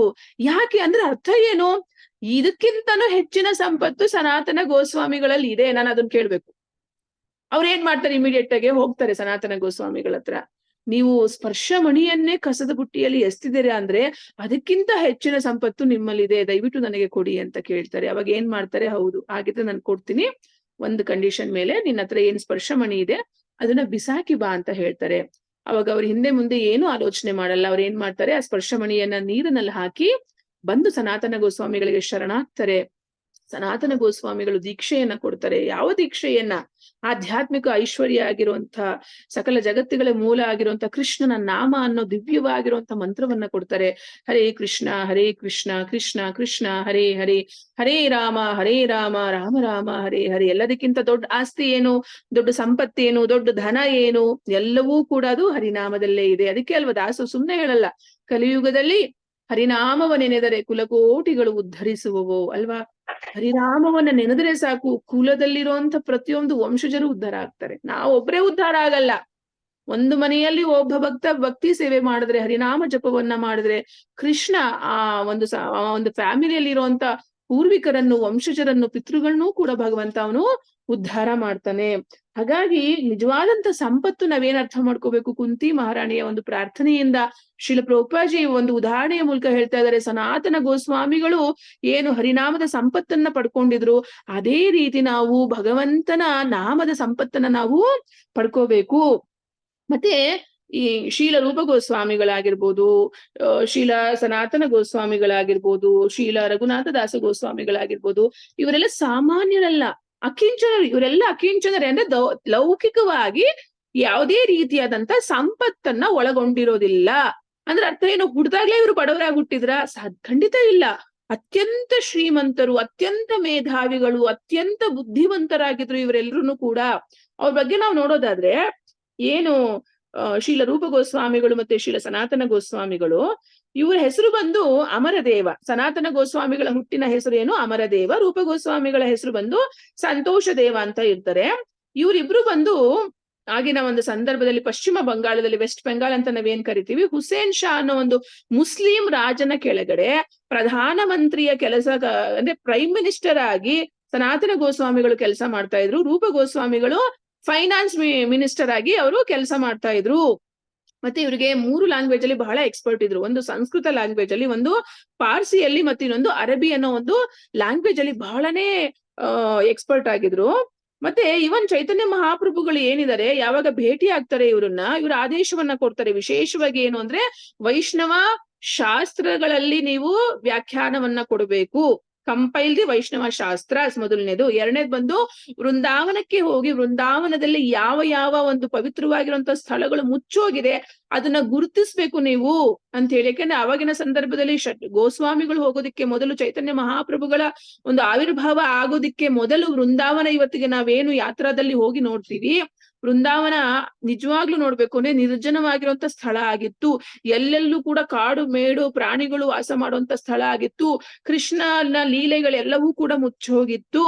ಇದೆಲ್ಲವನ್ನೂ ಕೂಡ ತೆರಿಬೇಕು ಅಂತ ಹೇಳಿ ಗೋಸ್ವಾಮಿಗಳಿಗೆ ಆದೇಶವನ್ನ ಚೈತನ್ಯ ಮಹಾಪ್ರಭುಗಳು ಕೊಡ್ತಾರೆ. ಅವ್ರು ಯಾವಾಗ ಎಲ್ಲವನ್ನೂ ಕೂಡ ಬಿಟ್ಟು ಅಕಿಂಚನ ಭಕ್ತರಾಗ್ತಾರೋ, ಅದಕ್ಕೆ ಮೊದಲು ಅವರು ಅತ್ಯಂತ ಶ್ರೀಮಂತರಾದಂತ ವ್ಯಕ್ತಿಗಳು. ಅಲ್ವಾ? ಅವರು ಹುಟ್ಟು ಈಗೇನ್ ನಾವು ನೋಡ್ತೀವಿ ಅಥವಾ ಬಡವರು ಅಥವಾ ಏನಂತೀವಿ ಇವ್ರಿಗೇನು ಇಲ್ದೇ ಇರೋರು ಅಂತ ಆತರ ಅಲ್ಲ ಇವರು. ಸನ್ಯಾಸಿಗಳ ಒಂದು ದೀಕ್ಷೆ ತಗೊಳ್ಳೋದಿಕ್ಕೆ ಮೊದಲು ಅತ್ಯಂತ ಶ್ರೀಮಂತರಾದಂಥವ್ರು. ಇವರ ವಂಶ ನಾವು ನೋಡೋದಾದ್ರೆ ಕರ್ನಾಟಕಕ್ಕೆ ಸೇರಿದಂಥವ್ರು. ನಮ್ಮ ಹೆಮ್ಮೆ ಏನ್ ಗೊತ್ತಾ? ಗೋಸ್ವಾಮಿಗಳು ವಿಶೇಷವಾಗಿ ಶ್ರೀಲ ರೂಪ ಗೋಸ್ವಾಮಿ, ಸನಾತನ ಗೋಸ್ವಾಮಿ, ವಲ್ಲಭಾಚಾರ್ಯರು ಏನ್ ಬರ್ತಾರೆ, ಅವರು ವಿಶೇಷವಾಗಿ ನಮ್ಮ ಕರ್ನಾಟಕದ ಅಂತ ಮೂಲದವರೇ. ಅವರು ಕರ್ನಾಟಕದಲ್ಲಿ ಆವಾಗಿನ ಸಂದರ್ಭದಲ್ಲಿ ಸರ್ವಜ್ಞ ಜಗದ್ಗುರು ಅನ್ನೋ ಒಬ್ಬ ರಾಜ ಇರ್ತಾನೆ. ಆ ರಾಜನಿಗೆ ಒಬ್ಬ ಮಗ ಅನಿರುದ್ಧ ಅನ್ನೋ ಒಬ್ಬರ ಮಗ ಇರ್ತಾನೆ. ಅನಿರುದ್ಧನಿಗೆ ಇಬ್ರು ಮಕ್ಳುಗಳು, ರೂಪೇಶ್ವರ ಮತ್ತೆ ಹರಿಹರ ಅಂತ. ರೂಪೇಶ್ವರನಿಗೆ ಒಬ್ಬ ಮಗ ಇರ್ತಾನೆ ಪದ್ಮನಾಭ. ಆ ಪದ್ಮನಾಭ ಏನಿದ್ದಾನೆ ಬಹಳ ಎಕ್ಸ್ಪರ್ಟ್ ಇರ್ತಾನೆ. ಯಾವ ವಿಷಯದಲ್ಲಿ ಅಂದ್ರೆ ವೇದದಲ್ಲಿ ಮತ್ತೆ ಎಲ್ಲಾ ಉಪನಿಷತ್ತುಗಳು ಕೂಡ ಅವನಿಗೆ ಕಂಠಸ್ಥವಾಗಿರುತ್ತೆ. ಯಾರಿಗೆ? ಪದ್ಮನಾಭ ರಾಜನಿಗೆ. ಕ್ಷತ್ರಿಯ ವಂಶಜರು ಆಕ್ಚುಲಿ ಇವ್ರು ನೋಡ್ಬೇಕು ಅಂದ್ರೆ ಮುಂದೆ ಏನಾಗ್ತಾರೆ? ವೈಷ್ಣವರಾಗ್ತಾರೆ. ಪದ್ಮನಾಭನಿಗೆ 5 ಮಕ್ಳಿರ್ತಾರೆ. ಪುರುಷೋತ್ತಮ, ಜಗನ್ನಾಥ, ನಾರಾಯಣ, ಮುರಾರಿ, ಮುಕುಂದ ಅಂತೇಳಿ. ಆ ಒಂದರಲ್ಲಿ ಮುಕುಂದನಿಗೆ ಒಬ್ಬ ಮಗ ಬರ್ತಾನೆ ಕುಮಾರ ಅಂತ. ಕುಮಾರನಿಗೆ ಸಾಕಷ್ಟು ಗಂಡು ಮಕ್ಳಿರ್ತಾರೆ. ಆ ಗಂಡು ಮಕ್ಕಳಲ್ಲಿ ವಿಶೇಷವಾಗಿ 3 ಗಂಡು ಮಕ್ಕಳು ಯಾರು ಅಂದ್ರೆ ಸನಾತನ ಗೋಸ್ವಾಮಿಗಳು, ರೂಪ ಗೋಸ್ವಾಮಿಗಳು, ವಲ್ಲಭಾಚಾರ್ಯರು. ಅಂದ್ರೆ ಅರ್ಥ ಮಾಡ್ಕೋಬೇಕು, ಇವರ ಒಂದು ಹುಟ್ಟು ಏನಿದೆ ಅತ್ಯಂತ ಶ್ರೀಮಂತಿಕೆಯ ಹುಟ್ಟಾಗಿರುತ್ತೆ. ಒಳ್ಳೆ ವಂಶಜರು ಕೂಡ ಆಗಿರ್ತಾರೆ. ರಾಜನ ಮನೆತನಕ್ಕೆ ಬಂದಂಥವ್ರಾಗಿರ್ತಾರೆ ಅಲ್ವಾ? ಸೊ ಇಂಥವ್ರು ಕೂಡ ಎಜುಕೇಶನ್ ಅಲ್ಲೂ ಅಷ್ಟೇನೆ ಅವ್ರು ಏನ್ ಮಾಡ್ತಾರೆ ಅವಾಗೆಲ್ಲ ನೋಡಿ. ಇವಾಗೆಲ್ಲ ಏನು ನಾವು ಮೆಟೀರಿಯಲ್ ಎಜುಕೇಶನ್ ಡಿಗ್ರಿಗಳ ಮೂಲಕ, PhD ಮೂಲಕ ಅಥವಾ ಡಾಕ್ಟರ್ ಮೂಲಕ ಈ ತರ ಗುರುತಿಸ್ತೀವೋ, ಅವಾಗೆಲ್ಲ ವೇದಗಳಲ್ಲಿ ಎಕ್ಸ್ಪರ್ಟ್ ಆಗಿರುವಂತವ್ರನ್ನ ಅತಿ ಬುದ್ಧಿವಂತರು ಅಂತ ಕರಿತಾ ಇದ್ರು ಅಲ್ವಾ? ಅವರು ವಿಶೇಷವಾಗಿ ಅವ್ರು ಎಜುಕೇಶನ್ ಪಡ್ಕೋಬೇಕಾದ್ರೆ ಸಾರ್ವಭೌಮ ಭಟ್ಟಾಚಾರ್ಯರಿಂದ ನ್ಯಾಯಶಾಸ್ತ್ರವನ್ನ ಕಲಿತಾರೆ. ಮತ್ತೆ ಸಕಲ ಶಾಸ್ತ್ರಗಳಲ್ಲೂ ಕೂಡ ಎಕ್ಸ್ಪರ್ಟ್ ಆಗ್ತಾರೆ. ವ್ಯಾಕರಣ ಆಗಿರ್ಬೋದು, ಸಂಸ್ಕೃತ ಆಗಿರ್ಬೋದು, ಪ್ರತಿಯೊಂದ್ರಲ್ಲೂ ಕೂಡ ಅವರು ಎಕ್ಸ್ಪರ್ಟ್ ಆಗಿರ್ತಾರೆ. ಅಂಥವ್ರು ಇವರು ಗೋಸ್ವಾಮಿಗಳು. ಸಾಧಾರಣ ಅಲ್ಲ. ಈವನ್ ರಘುನಾಥ ದಾಸ ಗೋಸ್ವಾಮಿಗಳು ಕೂಡ ಅಷ್ಟೇನೆ. ಅವರ ತಂದೆ ಬಂದು ಜಮೀನ್ದಾರರಾಗಿರ್ತಾರೆ. ಜಮೀನ್ದಾರರ ಮಗನಾಗಿರುವಂಥವ್ರು ರಘುನಾಥ ದಾಸ ಗೋಸ್ವಾಮಿಗಳು. ಅತಿಯಾದಂತ ಶ್ರೀಮಂತಿಕೆ ಇರುವಂಥವ್ರು ಇವರೆಲ್ಲರೂ ಕೂಡ ಚೈತನ್ಯ ಮಹಾಪ್ರಭುಗಳ ಒಂದು ಫಾಲೋವರ್ಸ್ ಆಗ್ತಾರೆ. ಮುಂದೆ ಹೋಗ್ತಾ ವೈಷ್ಣವ ಸಿದ್ಧಾಂತವನ್ನ ಎಲ್ಲಾ ಕಡೆ ಪ್ರಚಾರ ಮಾಡ್ತಾರೆ. ವಿಶೇಷವಾಗಿ ಪ್ರೇಮ ಭಕ್ತಿಯನ್ನ ಕೊಡ್ತಾರೆ. ಇವತ್ತೇನು ನಾವು ಭಕ್ತಿ ರಸಾಮೃತ ಸಿಂಧು ಗ್ರಂಥವನ್ನ ನಾವು ಆಸ್ವಾದಿಸ್ತಾ ಇದ್ದೀವಿ. ಶುದ್ಧ ಭಕ್ತಿಯನ್ನ ಕೊಡುತ್ತೆ ಆ ಗ್ರಂಥ, ಮತ್ತೆ ಪ್ರೇಮ ಭಕ್ತಿಯನ್ನ ಕೊಡುತ್ತೆ ಆ ಗ್ರಂಥ. ಆ ಗ್ರಂಥದ ಮೂಲಕರ್ತರು ಯಾರು? ನಮ್ಮ ಶ್ರೀಲ ರೂಪ ಗೋಸ್ವಾಮಿಗಳು. ಅವ್ರು ಹಾಕಿರುವಂತ ಹೆಜ್ಜೆ ಗುರುತಿನಲ್ಲಿ ನಾವು ನಡೀತಾ ಇದೀವಿ. ಅದಕ್ಕೆ ನಮ್ಮನ್ನ ವೈಷ್ಣವರನ್ನ ಇನ್ನೊಂದು ಹೆಸರಿಂದನೂ ಕೂಡ ಕರೀತಾರೆ. ಏನದು? ರೂಪಾನುಗರು, ರೂಪ ಗೋಸ್ವಾಮಿಗಳ ಫಾಲೋವರ್ಸ್ ಅಂತ ಹೇಳಿ. ಅತಿ ಅದ್ಭುತ ಅಲ್ವಾ? ಗೋಸ್ವಾಮಿಗಳು ಇಂಥ ಶ್ರೀಮಂತಿಕೆ ಇದ್ರೂನು ಕೂಡ ಅವರು ಎಲ್ಲವನ್ನು ಕೂಡ ತ್ಯಜಿಸ್ತಾರೆ. ಮತ್ತೆ ಮುಂದೆ ಏನ್ ಹೇಳ್ತಾ ಇದ್ದಾರೆ ಪ್ರಭುಪಾಜಿ? ಅಗೈನ್ ಶ್ರೀಲ ರಘುನಾಥ ದಾಸ ಗೋಸ್ವಾಮಿ ಅವರು ಆ ಕಾಲದ ಒಬ್ಬ ಬಹುದೊಡ್ಡ ಜಮೀನ್ದಾರರ ಮಗನಾಗಿರ್ತಾರೆ. ಆದ್ರೆ ಅವರು ಹಿಂದೆ ಪಡೆದಿದ್ದಕ್ಕಿಂತ ಮಿಗಿಲಾದದ್ದನ್ನ ಪಡೆಯೋದಕ್ಕೋಸ್ಕರ ಎಲ್ಲವನ್ನೂ ತ್ಯಾಗ ಮಾಡ್ತಾರೆ. ಹೇಗೆ ಪುರಂದರದಾಸರು ಕೃಷ್ಣನಿಗೋಸ್ಕರ ಎಲ್ಲವನ್ನೂ ತ್ಯಜಿಸ್ತಾರೋ ಅದೇ ರೀತಿ ಅಕಿಂಚನ ಭಕ್ತರಾಗ್ತಾರೆ ಗೋಸ್ವಾಮಿಗಳು ಕೂಡ. ಭಕ್ತರು ಸಾಮಾನ್ಯವಾಗಿ ಐಹಿಕ ಸಂಪತ್ತನ್ನ ಖಂಡಿತ ಉಳ್ಳವರಾಗಿರುವುದಿಲ್ಲ. ಯಾರು ಪರಿಶುದ್ಧ ಭಕ್ತರು ಕೃಷ್ಣನನ್ನ ತದೇಕ ಚಿತ್ತದಿಂದ ಭಕ್ತಿಯನ್ನ ಮಾಡ್ತಾರೋ, ಕೃಷ್ಣನ ಸಾಕ್ಷಾತ್ಕಾರ ಆಗಿರುತ್ತೋ, ಅವ್ರು ಯಾರೂ ಕೂಡ ಐಹಿಕ ಸಂಪತ್ತನ್ನ ಒಳಗೊಂಡಿರೋದಿಲ್ಲ. ಆದ್ರೆ ಯಾವ ಸಂಪತ್ತಿರುತ್ತೆ? ಭಗವಂತನ ಪಾದ ಕಮಲದ ಆಶ್ರಯದ ಸಂಪತ್ತನ್ನ ಅವ್ರು ಪಡ್ಕೊಂಡಿರ್ತಾರೆ. ಶೀಲ ಸನಾತನ ಗೋಸ್ವಾಮಿಗಳದ್ದು ಪ್ರಭುಪಾಜಿ ಹೇಳ್ತಾ ಇದ್ದಾರೆ ಹೇಗೆ ಅಮೂಲ್ಯವಾಗಿರುವಂತ ಶಿಲೆಯನ್ನ ಕೊಟ್ರು. ಅವ್ರಿಗೆ ಯಾವ ರೀತಿ ಲೌಕಿಕ ಸಂಪತ್ತಿಕ್ಕಿಂತನೂ ಕೂಡ ಹರಿನಾಮದ ಸಂಪತ್ತನ್ನ ಅವ್ರು ಪಡ್ಕೊಂಡಿದ್ರು, ಅದನ್ನ ಕೊಟ್ರು ಅನ್ನೋದನ್ನು ಕೂಡ ವಿಶೇಷವಾಗಿ ಹೇಳ್ತಾ ಇದ್ದಾರೆ. ಅಕಿಂಚನ ಎಂದರೆ ಐಹಿಕವಾಗಿ ಏನನ್ನೂ ಕೊಡಲಾರದವನು. ಬಹಳ ಇಂಪಾರ್ಟೆಂಟ್. ನಾವ್ ಏನ್ ಮಾಡ್ತೀವಿ? ದೇವಸ್ಥಾನಕ್ಕೆ ಹೋಗ್ತೀವಿ, ಭಗವಂತ ಅದನ್ನ ಕೊಡು ಇದನ್ನ ಕೊಡು ಅಂತೀವಿ. ಆದ್ರೆ ಇಲ್ಲಿ ಏನ್ ಹೇಳ್ತಾ ಇದಾರೆ ಪ್ರಭುಪಾಜಿ? ಅಕಿಂಚನ ಭಕ್ತರು ಏನಿರ್ತಾರೆ, ಪರಿಶುದ್ಧ ಭಕ್ತರು ಏನಿರ್ತಾರೆ, ಐಹಿಕವಾಗಿ ಏನೂ ಕೂಡ ಕೊಡಲ್ಲ. ಯಾಕೆ? ಅವ್ರ ಹತ್ರನೇ ಐಹಿಕವಾಗಿರುವಂತದ್ದು ಎಲ್ಲವನ್ನೂ ತ್ಯಜಿಸಾದ್ಮೇಲೆ ಇನ್ನೊಬ್ರಿಗೆ ಐಹಿಕವಾಗಿರುವಂತದ್ದು ಏನ್ ಕೊಡ್ತಾರೆ? ಹಾಗಿದ್ಮೇಲೆ ಏನ್ ಲಾಭ ನಮ್ಗೆ? ಗುರುಗಳಿಂದ ನಮ್ಗೆ ಏನ್ ಲಾಭ ಸಿಗುತ್ತೆ? ಅವ್ರ ಐಹಿಕವಾಗಿ ನಮ್ಗೇನು ಕೊಡಲ್ಲ ಅಂದಾದ್ಮೇಲೆ ಇನ್ಯಾವುದನ್ನ ಕೊಡೋದಿಕ್ಕೆ ಅವರು ಸರ್ವಶಕ್ತ ಸಮರ್ಥರು ಕೃಷ್ಣನನ್ನ ಕೊಡೋದಿಕ್ಕೆ ಅಲ್ವಾ? ನಾವು ಪ್ರಾಪರ್ಟಿ ಮಾಡಿದ್ರೆ ಇಷ್ಟೊಂದು ಮಾಡ್ತೀವಿ. ಎಲ್ಲದರ ಪ್ರಾಪರ್ಟಿ, ಎಲ್ಲದರ ಯಜಮಾನ ಯಾರು? ಕೃಷ್ಣ. ಅವನೇ ನಮ್ಮ ಹತ್ರ ಇದ್ರೆ ನಾವೇ ಅತ್ಯಂತ ಶ್ರೀಮಂತರಲ್ವಾ? ಎಲ್ಲದರ ಶ್ರೀಮಂತ ಕೃಷ್ಣ. ಷಡೈಶ್ವರ್ಯದಲ್ಲಿ ಏನು ಐಶ್ವರ್ಯವಂತ ಅವನು. ಇಡೀ ಜಗತ್ತಿನ ಆಸ್ತಿನೇ ಅವ್ರದ್ದು. ಆಕ್ಚುಲಿ ಆಧ್ಯಾತ್ಮಿಕ ಜಗತ್ತು, ಐಹಿಕ ಜಗತ್ತು, ಎಲ್ಲದರ ಜಗತ್ತಿನ ಶ್ರೀಮಂತಿಕೆ ಯಾರಲ್ಲಿದೆ? ಕೃಷ್ಣನಲ್ಲಿದೆ. ಸಾಕ್ಷಾತ್ ಲಕ್ಷ್ಮೀ ದೇವಿಯೇ ಶ್ರೀಮನ್ ನಾರಾಯಣನ ಪಾದ ಕಮಲದ ಸೇವೆಯನ್ನ ಮಾಡುವಂತ ಭಗವಂತ ಅವನನ್ನ ಪಡೆದಾದ್ಮೇಲೆ ನಮಗೆ ಲೌಕಿಕವಾಗಿರೋ ಸಂಪತ್ತಿನ ಆಕರ್ಷಣೆ ಯಾಕೆ? ಅಲ್ವಾ? ಪ್ರಭುಪಾಜಿ ಹೇಳ್ತಾ ಇದ್ದಾರೆ, ಐಹಿಕವಾಗಿರುವಂತದ್ದು ಏನೂ ಕೊಡಲ್ಲ. ಯಾಕಂದ್ರೆ ಐಹಿಕ ಸಂಪತ್ತನ್ನ ಅವರು ಪರಿತ್ಯಜಿಸಿರ್ತಾರೆ ಪರಿಶುದ್ಧ ಭಕ್ತರು. ಆದ್ರೆ ಇದಕ್ಕಿಂತನೂ ಕೂಡ ಅಮೂಲ್ಯವಾಗಿರುವಂತಹ ನಿಧಿಯನ್ನ ಕೊಡ್ತಾರೆ. ಅದೇ ಕೃಷ್ಣ ಪ್ರಜ್ಞೆ, ಕೃಷ್ಣ ಪ್ರೇಮ. ಯಾಕೆಂದ್ರೆ ಒಂದು ಬಾರಿ ಈ ಪರೀಕ್ಷಿತ್ ಮಹಾರಾಜ್ಗೆ ಶುಕದೇವ ಗೋಸ್ವಾಮಿಗಳು ಏನು ಶ್ರೀಮದ್ ಭಾಗವತಂ ಶುರು ಮಾಡೋದ್ರಲ್ಲಿ ಇರ್ತಾರೆ, ಕೂತ್ಕೊಂಡಿದ್ದಾರೆ ವ್ಯಾಸಾಸನದಲ್ಲಿ. ಪರೀಕ್ಷಿತ್ ಮಹಾರಾಜು ಶರಣಾಗತಿ ಭಾವನೆಯಿಂದ ಶ್ರೀಮದ್ ಭಾಗವತವನ್ನ ಕೇಳೋದಕ್ಕೆ ಉತ್ಸುಕರಾಗಿದ್ದಾರೆ. ಅಂತ ಸಂದರ್ಭದಲ್ಲಿ ಇಂದ್ರನ್ಗೆ ಗೊತ್ತಾಗ್ಬಿಡುತ್ತೆ, ಓ ಶುಕದೇವ ಗೋಸ್ವಾಮಿಗಳು ಶ್ರೀಮದ್ ಭಾಗವತವನ್ನು ರಸಾಮೃತವನ್ನ ಪರೀಕ್ಷಿತ್ ಮಹಾರಾಜ್ಗೆ ಕೊಡ್ತಾ ಇದ್ದಾರೆ, ನಾನ್ ಹೇಗಾದ್ರೂ ಮಾಡಿ ಅದನ್ನು ಪಡಿಬೇಕು ಅಂತ ಹೇಳಿ ಏನ್ ಮಾಡ್ತಾನೆ ಇಂದ್ರದೇವ ಏನ್ ಮಾಡ್ತಾನೆ, ಪ್ಲಾನ್ ಮಾಡ್ಕೊಂಡು ಸ್ವರ್ಗದಲ್ಲಿರುವಂತಹ ಅಮೃತ ಕಳಶವನ್ನ ಇಡ್ಕೊಂಡು ಶುಕದೇವ ಗೋಸ್ವಾಮಿಗಳ ಹತ್ರ ಬರ್ತಾರೆ.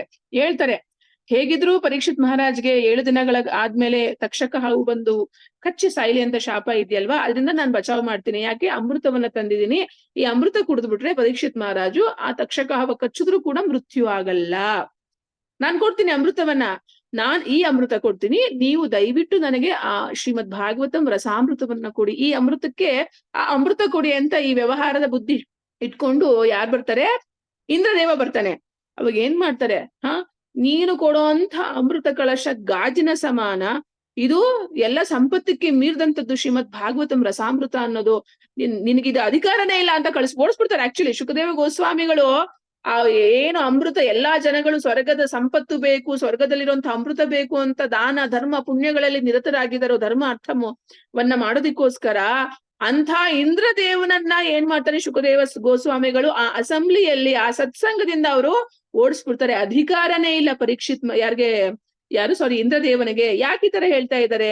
ಯಾಕೆ ಅಧಿಕಾರ ಇಲ್ಲ? ಇಂದ್ರದೇವರು ಭಕ್ತರಲ್ವಾ, ಭಗವಂತನ ಭಕ್ತರಲ್ವಾ? ಪ್ರತಿ ಬಾರಿ ಸಂಕಟ ಆದಾಗ ಕೃಷ್ಣನೇ ಅಲ್ವಾ ಅವತಾರಗಳನ್ನ ತಗೊಬಂದು ಇಂದ್ರನನ್ನ ಕಾಪಾಡುವಂಥದ್ದು. ವಿಶೇಷವಾಗಿ ಬಲಿ ಮಹಾರಾಜನ ಒಂದು ಲೀಲೆಯಲ್ಲಿ ನೋಡ್ಬೋದಲ್ವಾ, ವಾಮನ ದೇವರಾಗಿ ಬಂದು ಏನು ಸ್ವರ್ಗವನ್ನ ಕಿತ್ಕೋಬೇಕು ಅಂತ ಹೇಳಿ 99 ಅಶ್ವಮೇಧ ಯಜ್ಞವನ್ನ ಮಾಡಿ ಮುಗ್ಸ ಆಗಿರುತ್ತೆ. ಯಾರು? ಬಲಿ ಮಹಾರಾಜು 100ನೇ ಅಶ್ವಮೇಧ ಯಜ್ಞ ಮಾಡ್ಬೇಕು ಅಂದ ತಕ್ಷಣನೇ ಇಂದ್ರನಿಗೆ ಭಯ ಆಗಿ ವೈಕುಂಠಾಧಿಪತಿಯನ್ನ ಕುರಿತು ಪ್ರಾರ್ಥನೆಯನ್ನ ಮಾಡಾದ್ಮೇಲೆ ಭಗವಂತ ಏನ್ ಮಾಡ್ತಾನೆ, ವಾಮನ ದೇವರ ರೂಪದಲ್ಲಿ ಬಂದು ಆ ಯಜ್ಞವನ್ನ ಅವನು ಹಾಳು ಮಾಡ್ತಾನೆ ಅಲ್ವಾ. ಯಾವಾಗ್ಲೂ ಫೇವರ್ ಮಾಡ್ತಾನೆ ದೇವತೆಗಳು ಅಂದ್ರೆ. ಅಂಥ ಇಂದ್ರನಿಗೂ ಕೂಡ ಭಾಗವತಂ ಅನ್ನೋ ಒಂದು ಸಂಪತ್ತೇನಿದೆ, ಶ್ರೀಮದ್ ಭಾಗವತಂ ಅನ್ನೋ ಒಂದು ರಸ ಏನಿದೆ, ಅದಕ್ಕೆ ಅಧಿಕಾರ ಪ್ರಾಪ್ತಿ ಕೊಡೋದಿಲ್ಲ. ಯಾಕೆ? ಅದಕ್ಕೆ ನಾವು ನೋಡೋದಾದ್ರೆ ಶ್ರೀಮದ್ ಭಗವದ್ಗೀತೆಯಲ್ಲಿ ಕೃಷ್ಣ ಹೇಳ್ತಾನೆ, ವಿಶೇಷವಾಗಿ 2ನೇ ಅಧ್ಯಾಯ 44ನೇ ಶ್ಲೋಕದಲ್ಲಿ ಏನ್ ಹೇಳ್ತಾನೆ, ಭೋಗೈಶ್ವರ್ಯ ಪ್ರಸಕ್ತಾನಾಂ ತಯಾಪಹೃತ ಚೇತಸಾಂ ವ್ಯವಸಾಯಾತ್ಮಿಕ ಬುದ್ಧಿ ಸಮಾಧೌ ನ ವಿಧೀಯತೆ. ಭೋಗ ಮತ್ತು ಪ್ರಾಪಂಚಿಕ ಸಂಪತ್ತಿಗೆ ಅತಿಯಾಗಿ ಅಂಟಿಕೊಂಡವರಲ್ಲಿ, ಇಂತಹ ವಿಷಯಗಳಿಂದ ಚಿತ್ತ ಭ್ರಮಣೆಯಾದವರಲ್ಲಿ ಭಗವಂತನ ಭಕ್ತಿ ಸೇವೆಗಾಗಿ ದೃಢ ಸಂಕಲ್ಪ ಇರೋದಿಲ್ಲ. ಪರಿಶುದ್ಧ ಭಕ್ತರಿಗೆ, ಪರಿಶುದ್ಧವಾದಂತ ಭಕ್ತರು ಏನಿದ್ದಾರೆ ಸಂಪೂರ್ಣ ಅರ್ಹತೆಯನ್ನ ಪಡ್ಕೊಂತಾರೆ, ಶ್ರೀಮದ್ ಭಾಗವತಂ ಅರ್ಹತೆಯನ್ನ ಪಡ್ಕೊಂತಾರೆ. ಆದ್ರೆ ಇಲ್ಲಿ ಇಂದ್ರದೇವರು ಏನಿದ್ದಾರೆ ಮಿಶ್ರ ಭಕ್ತರು, ಅವರು ಸ್ವರ್ಗದಲ್ಲಿರುವಂತವ್ರು, ಸ್ವರ್ಗದ ಒಡೆಯರು, ಅವರು ಅತಿಯಾದಂತಹ ಭೋಗ ಐಶ್ವರ್ಯಗಳಲ್ಲಿ ತಲ್ಲೀನರಾಗಿದ್ದಾರೆ. ಸಕಲವನ್ನು ಪರಿತ್ಯಜಿಸಿ ಕೃಷ್ಣನೇ ಬೇಕು ಅಂತ ಹೇಳಿ ಶರಣಾಗಿರುವಂತ ಪರೀಕ್ಷಿತ್ ಮಹಾರಾಜ ಸ್ಥಾನ ಎಲ್ಲಿ? ಭೋಗ ಐಶ್ವರ್ಯ, ಅಮರಾವತಿ ನಗರದಲ್ಲಿ ಐಶ್ವರ್ಯವನ್ನು ಅನುಭವಿಸ್ತಾ ಇರುವಂತ ಸ್ವರ್ಗದ ಅಧಿಪತಿಯಾಗಿರುವಂತ ಇಂದ್ರ ಎಲ್ಲಿ? ಲೌಕಿಕವಾಗಿರೋ ಸಂಪತ್ತದಲ್ಲಿ ಇಂದ್ರನ ಸಂಪತ್ತು ಅತಿ ಶ್ರೇಷ್ಠ. ಆದರೆ ಆಧ್ಯಾತ್ಮಿಕವಾಗಿರುವಂತ ಸಂಪತ್ತಿನಲ್ಲಿ ಎಲ್ಲವನ್ನೂ ಬಿಟ್ಟು ಕೇವಲ ಲಂಗೋಟಿ ಹಾಕೊಂಡು ಏನಲ್ಲಿ ಕೂತ್ಕೊಂಡಿದ್ದಾರೆ ಪರೀಕ್ಷಿತ್ ಮಹಾರಾಜು, ಅವರ ಸಂಪತ್ತೇ ಶ್ರೇಷ್ಠ, ಅವರ ಸ್ಥಾನವೇ ಶ್ರೇಷ್ಠ ಅಲ್ವಾ. ಅಂತವ್ರಿಗೂ ಕೂಡ ಕೊಡಲ್ಲ. ಕೃಷ್ಣನ ಹೇಳ್ತಾನಲ್ವಾ, ಭೋಗೈಶ್ವರ್ಯದಲ್ಲಿ ಅತಿಯಾಗಿ ಆಸಕ್ತಿ ಇಟ್ಕೊಂಡ್ವಿ, ನಾವು ತುಂಬಾ ಎಂಜಾಯ್ ಮಾಡುವಂತ ಒಂದು ಮನಸ್ಥಿತಿ ಇಟ್ಕೊಂಡ್ವಿ ಅಂದ್ರೆ ಕೃಷ್ಣನ ಭಕ್ತಿ ಪಡೆಯೋದು ಬಹಳನೇ ಕಷ್ಟ. ಸೊ ಇಲ್ಲಿ ಏನ್ ಹೇಳ್ತಾ ಇದ್ದಾರೆ, ಪರಿಶುದ್ಧ ಭಕ್ತರಾಗಿರುವಂತವ್ರು ಕೃಷ್ಣನನ್ನೇ ಕೊಡೋಷ್ಟು ಸಾಮರ್ಥ್ಯ ಇರುತ್ತೆ. ಅದು ಎಲ್ಲದಕ್ಕಿಂತ ಶ್ರೇಷ್ಠ ಸ್ಥಾನ.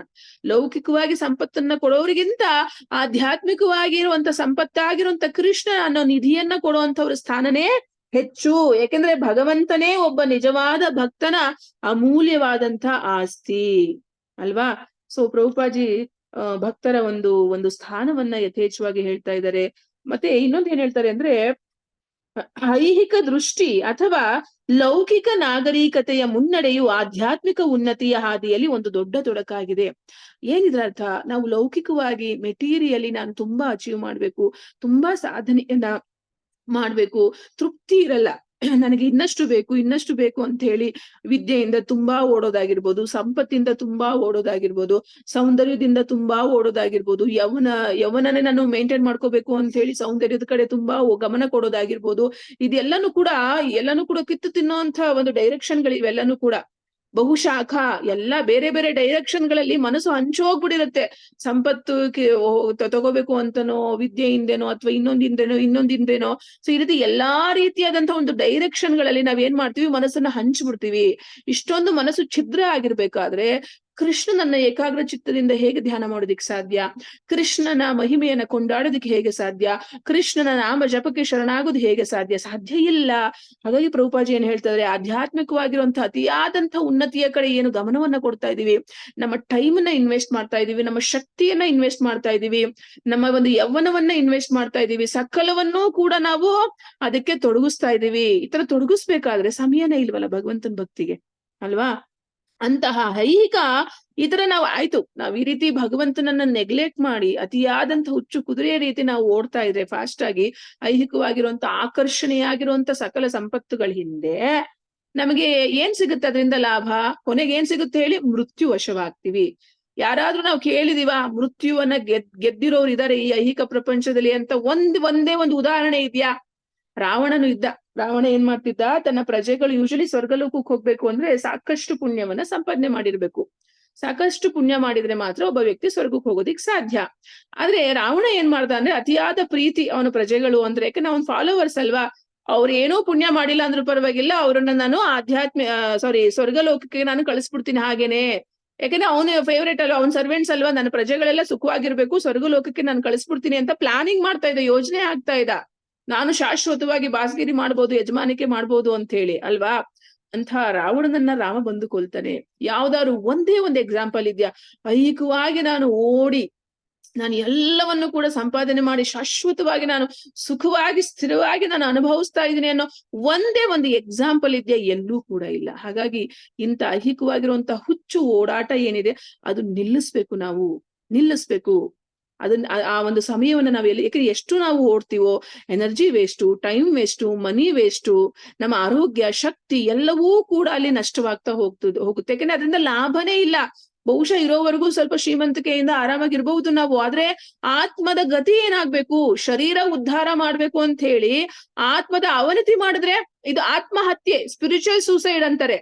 ಮೆಟೀರಿಯಲಿ ರಿಚ್ ಆಗೋದಕ್ಕೋಸ್ಕರ ಆತ್ಮವನ್ನ ಹತ್ಯೆ ಮಾಡ್ತಾ ಇದೀವಿ ನಾವು. ಯಾಕೆಂದ್ರೆ ನಾವೆಲ್ಲ ಶರೀರಧಾರಿಗಳಾಗಿರುವಂತ ಆತ್ಮ, ನಾವ್ಯಾರು ಶರೀರ ಅಲ್ಲ, ನಾವು ಶರೀರದ ಒಳಗಡೆ ಇರುವಂತಹ, ಶರೀರಕ್ಕೆ ಚೈತನ್ಯ ಕೊಡುವಂತ ಆತ್ಮಗಳು. ಹಾಗಾಗಿ ನಮ್ಗೆ ಫಸ್ಟ್ ಪ್ರಯಾರಿಟಿ ಯಾವತ್ತಿದ್ರು ಕೂಡ ದೇಹಕ್ಕಿಂತನೂ ಕೂಡ ಆತ್ಮದ ಒಂದು ಉದ್ಧಾರ ಮಾಡ್ಕೊಳ್ಳೋದಕ್ಕೋಸ್ಕರನೇ ಕೊಡ್ಬೇಕು. ಯಾಕಂದ್ರೆ ಅಥತೋ ಬ್ರಹ್ಮ ಜಿಜ್ಞಾಸ ಏನಿದೆ, ಈ ನಾನ್ ಯಾರು ಅನ್ನೋ ಒಂದು ಪ್ರಶ್ನೆ ಕೇವಲ ಮನುಷ್ಯನ ಶರೀರದಲ್ಲಿ ಮಾತ್ರನೇ ಬರುತ್ತೆ.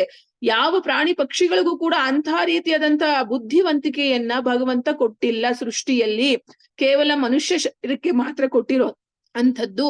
ಅಂತಹ ಮನುಷ್ಯ ಶರೀರ ಬಂದು ಬಹಳ ಉನ್ನತವಾಗಿರೋ ಕೊಡುಗೆ, ಸ್ಪೆಷಲ್ ಗಿಫ್ಟ್ ಸಮಾಜಕ್ಕೆ. ಅಂತಹ ಒಂದು ಶರೀರವನ್ನ ಆತ್ಮದ ಅವನತಿಗೋಸ್ಕರ ಬಳಸ್ಕೊಂಡ್ರೆ ಬರೀ ನಷ್ಟನೇ ಅಲ್ವಾ? ಹಾಗಾಗಿ ಇದೆಲ್ಲವೂ ಕೂಡ ಅನರ್ಥ, ಅನಪೇಕ್ಷಿತ ವಸ್ತುಗಳಿಗೋಸ್ಕರ ನಾವು ಹೋಗಬಾರ್ದು. ಈವನ್ ಪ್ರಭುಪಾಜಿ ಹೇಳ್ತಾರೆ, ಇವಾಗೆಲ್ಲ ಏನು ಮಂಗಳ ಗ್ರಹಕ್ಕೆ ನಾವು ಹೋಗ್ತಾ ಇದೀವಿ, ಜಂಡವನ್ನ ಹಾಕಿದೀವಿ, ನಾವು ಅಲ್ಲಿ ಉಪಗ್ರಹದ ಮೂಲಕ ನಾವು ಅಲ್ಲಿ ಹೋದ್ವಿ, ನಾವು ಚಂದ್ರಲೋಕಕ್ಕೆ ಹೋದ್ವಿ ಅಂತ ಹೇಳ್ತಾರೆ. ಹೋಗಕ್ ಸಾಧ್ಯ ಇಲ್ಲ. ಮನುಷ್ಯ ಶರೀರವನ್ನ ಪಡೆದು ಭೂಲೋಕದಲ್ಲಿ ಇರುವಂತವ್ರು ನಾವು ಬೇರೆ ಗ್ರಹಕ್ಕೆ ಹೋಗ್ಬೇಕು ಅಂದ್ರೆ ಅದು ಸಾಕಷ್ಟು ಪುಣ್ಯಗಳನ್ನ ಸಂಪಾದನೆ ಮಾಡಿ ನಾವು ಇನ್ನೊಂದು ಗ್ರಹಕ್ಕೆ ಅದೇ ರೀತಿಯಾದಂತ ಶರೀರವನ್ನ ಪಡೆದು ಹೋಗ್ಬೇಕು. ಈಗ ಈ ಶರೀರದಲ್ಲಿ ನಾನು ಸೂರ್ಯಲೋಕಕ್ಕೆ ಹೋಗ್ತೀನಿ ಅಂದ್ರೆ ಸೂರ್ಯಲೋಕ ಬಂದು ಅಗ್ನಿ ತತ್ವ, ಬೆಂಕಿ ರೀತಿ ಇರುವಂತಹ ಒಂದು ಗ್ರಹ ಅದು. ಈ ಭೂಲೋಕದ ಈ ಶರೀರ ಹೊತ್ಕೊಂಡು ನಾವು ಅದು ಸೂರ್ಯಲೋಕಕ್ಕೆ ಹೋಗ್ತೀವಿ ಅಂದ್ರೆ ಸುಟ್ಟು ಹೋಗ್ಬಿಡುತ್ತೆ ಈ ಶರೀರ. ಅಂದ್ರೆ ಸೂರ್ಯಲೋಕಕ್ಕೆ ಹೋಗ್ಬೇಕು ಅಂದ್ರೆ ಅಗ್ನಿ ತತ್ವ ಪ್ರಧಾನವಾಗಿರುವಂತ ಶರೀರ ಇರ್ಬೇಕು. ಹೇಗೆ ಸಾಧ್ಯ ಇನ್ನೊಂದು ಗ್ರಹಕ್ಕೆ ಹೋಗೋದಕ್ಕೆ? ಸಾಧ್ಯನೇ ಇಲ್ಲ, ಆಕ್ಚುಲಿ ಸಾಧ್ಯ ಇಲ್ಲ. ಆಯ್ತು, ಇನ್ ಕೇಸ್ ನಾನು ಚಂದ್ರಲೋಕ ಗ್ರಹಕ್ಕೆ ನಾನು ಹೋದೆ ಅಂದ್ರೂ ಕೂಡ ಏನ್ ಲಾಭ? ಮತ್ತೆ ಪುನರಪಿ ಜನನಂ ಪುನರಪಿ ಮರಣಂ. ನಾವೇನು ಬಯಸ್ತಾ ಇದೀವಿ ಈ ಲೋಕದಲ್ಲಿ ಎಲ್ಲೇ ಅಲದ್ರೂ ಕೂಡ ಆ ಬಯಕೆಗಳನ್ನ ಇಟ್ಕೊಂಡು ಪೂರೈಸ್ಕೊಳ್ಳೋದಕ್ಕೋಸ್ಕರ ಈ ಲೋಕದಲ್ಲಿ ಪ್ರತಿ ಗ್ರಹದಲ್ಲೂ ಕೂಡ ಎಲ್ಲೇ ಅಲದ್ರೂ ಕೂಡ ಅದಕ್ಕೆ ನಮ್ಗೆ ಶಾಶ್ವತವಾಗಿರುವಂತ ಪರಿಹಾರ ಸಿಗಲ್ಲ. ಎಲ್ಲೂನು ಕೂಡ ಎಲ್ಲೂ ನಾವು ಪರ್ಮನೆಂಟ್ ಆಗಿ ಉಳಿಯೋದಿಕ್ಕಾಗಲ್ಲ. ಪರ್ಮನೆಂಟ್ ಪ್ಲೇಸ್ ನಮ್ಗೆಲ್ಲೂ ಸಿಗಲ್ಲ. ರಾಂಗ್ ಪ್ಲೇಸ್ ಅಲ್ಲಿ ರಾಂಗ್ ವೇ ನಲ್ಲಿ ನಾವು ಹುಡುಕ್ತಾ ಇದೀವಿ. ತಪ್ಪು ರೀತಿಯಾದಂತ ಸ್ಥಳದಲ್ಲಿ ತಪ್ಪು ರೀತಿಯಾದಂತ ರೀತಿಯಲ್ಲಿ ನಾವು ಹುಡುಕ್ತಾ ಇದೀವಿ.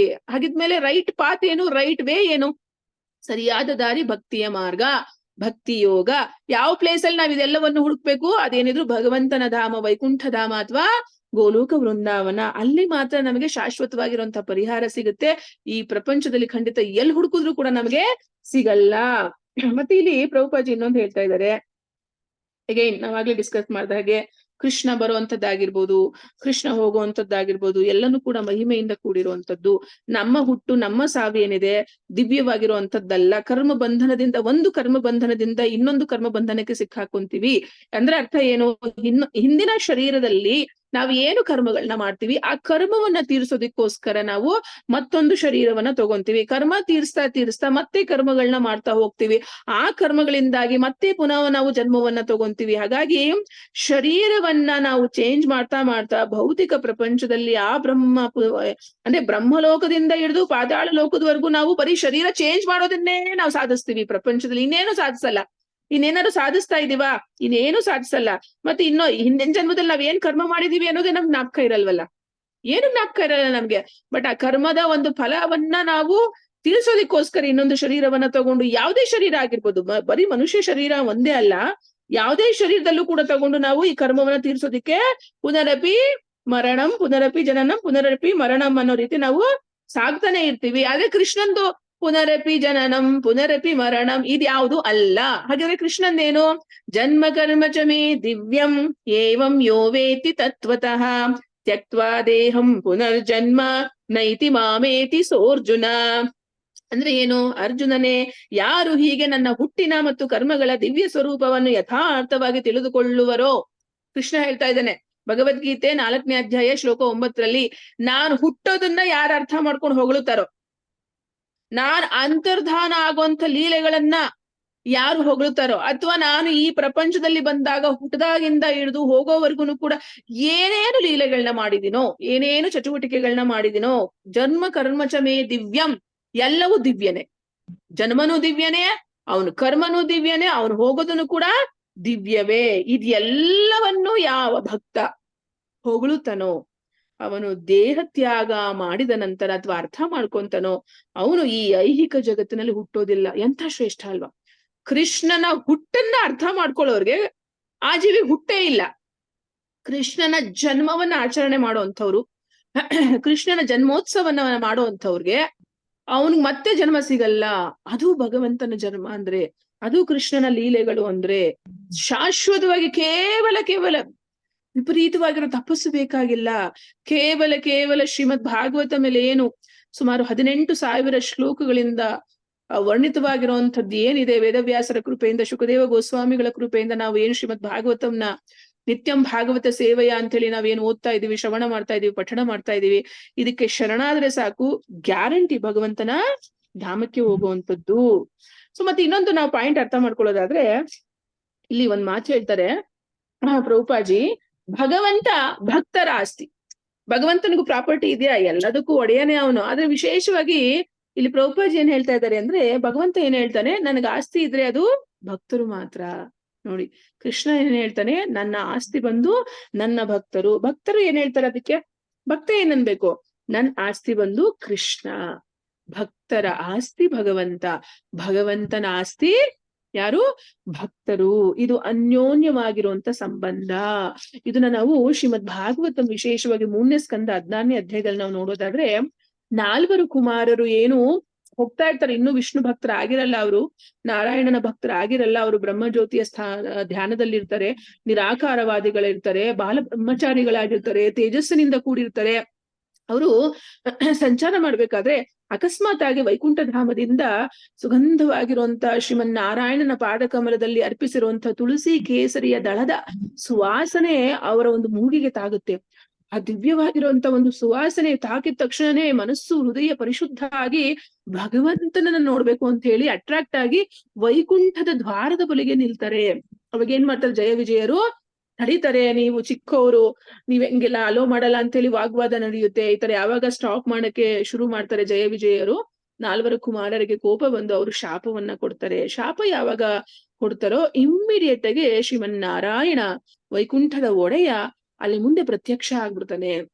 ಭಕ್ತರನ್ನ ಕಾಪಾಡ್ಬೇಕಲ್ಲ, 4 ಕುಮಾರರ ಇಚ್ಛೆಯನ್ನೂ ಪೂರ್ತಿಗೊಳಿಸ್ಬೇಕು, ಜಯ ವಿಜಯರ ಶಾಪವನ್ನು ಕೂಡ ವಿಮೋಚನೆಯ ಒಂದು ಪರಿಹಾರ ಹುಡುಕ್ಬೇಕು, ಈ ಇಬ್ರಿಗೂ ಸಂತೈಸ್ಬೇಕು ಅಂದ್ರೆ ಅಲ್ಲಿ ಭಗವಂತ ಬೇಕಲ್ವಾ, ಓಡಿ ಬರ್ತಾನೆ ಭಗವಂತ. ಬಂದಾಗ ಒಂದ್ ಮಾತು ಹೇಳ್ತಾನೆ ಆಕ್ಚುಲಿ ಶ್ಲೋಕ 6ರಲ್ಲಿ, ಯಸ್ಯಾಮೃತಾಮಲಯಶ ಶ್ರವಣಾವಗಾಹಃ ಸದ್ಯ ಪುನಾತಿ ಜಗದಾಶ್ವಪಚಾದ್ವಿಕುಂಠಃ ಸೋಹಂ ಭವದ್ವ್ಯಮುಪಲಬ್ಧ ಸುತೀರ್ಥ ಕೀರ್ತಿ ಛಿಂದ್ಯಾಂ ಸ್ವಬಾಹುಮಪಿ ವಃ ಪ್ರತಿಕೂಲ ವೃತ್ತಿಂ. ಏನ್ ಹೇಳ್ತಾನೆ ಭಗವಂತ, ಇಡೀ ಜಗತ್ತಿನಲ್ಲಿ ಯಾರೊಬ್ಬನೂ ಅವನು ನಾಯಿಯ ಮಾಂಸವನ್ನ ಬೇಯಿಸಿ ತಿನ್ನುವ ಚಂಡಾಲನಾಗಿರಲಿ, ನನ್ನ ಹೆಸರು ಪ್ರಖ್ಯಾತಿಗಳ ವೈಭವವನ್ನು ಕಿವಿಯಲ್ಲಿ ಕೇಳಿದ್ದೇ ಆದರೆ ಅಂತಹ ಸ್ನಾನದಿಂದ ಕೂಡಲೇ ಶುದ್ಧನಾಗುವನು. ನಾಯಿ ತಿನ್ನುವಂತ ಚಂಡಾಲನ ವಂಶದಲ್ಲಿ ಹುಟ್ಟಿದ್ರು ಕೂಡ ಯಾವ ಒಂದು ಬಾರಿಗೆ ನನ್ನನ್ನ ಅಂದ್ರೆ ನನ್ನ ಬಗ್ಗೆ ಆ ಮಹಿಮೆಯ ಬಗ್ಗೆ ಅವ್ರು ಶ್ರವಣ ಮಾಡ್ತಾರೋ ದಿವ್ಯ ಸ್ನಾನ ಆಗ್ಬಿಡುತ್ತೆ ಅವ್ರಿಗೆ, ಸಕಲ ಇಂದ್ರಿಯಗಳು ಪರಿಶುದ್ಧ ಆಗುತ್ತೆ, ಸಕಲ ಪಾಪಗಳು ಕೂಡ ಓಡೋಗ್ಬಿಡುತ್ತೆ.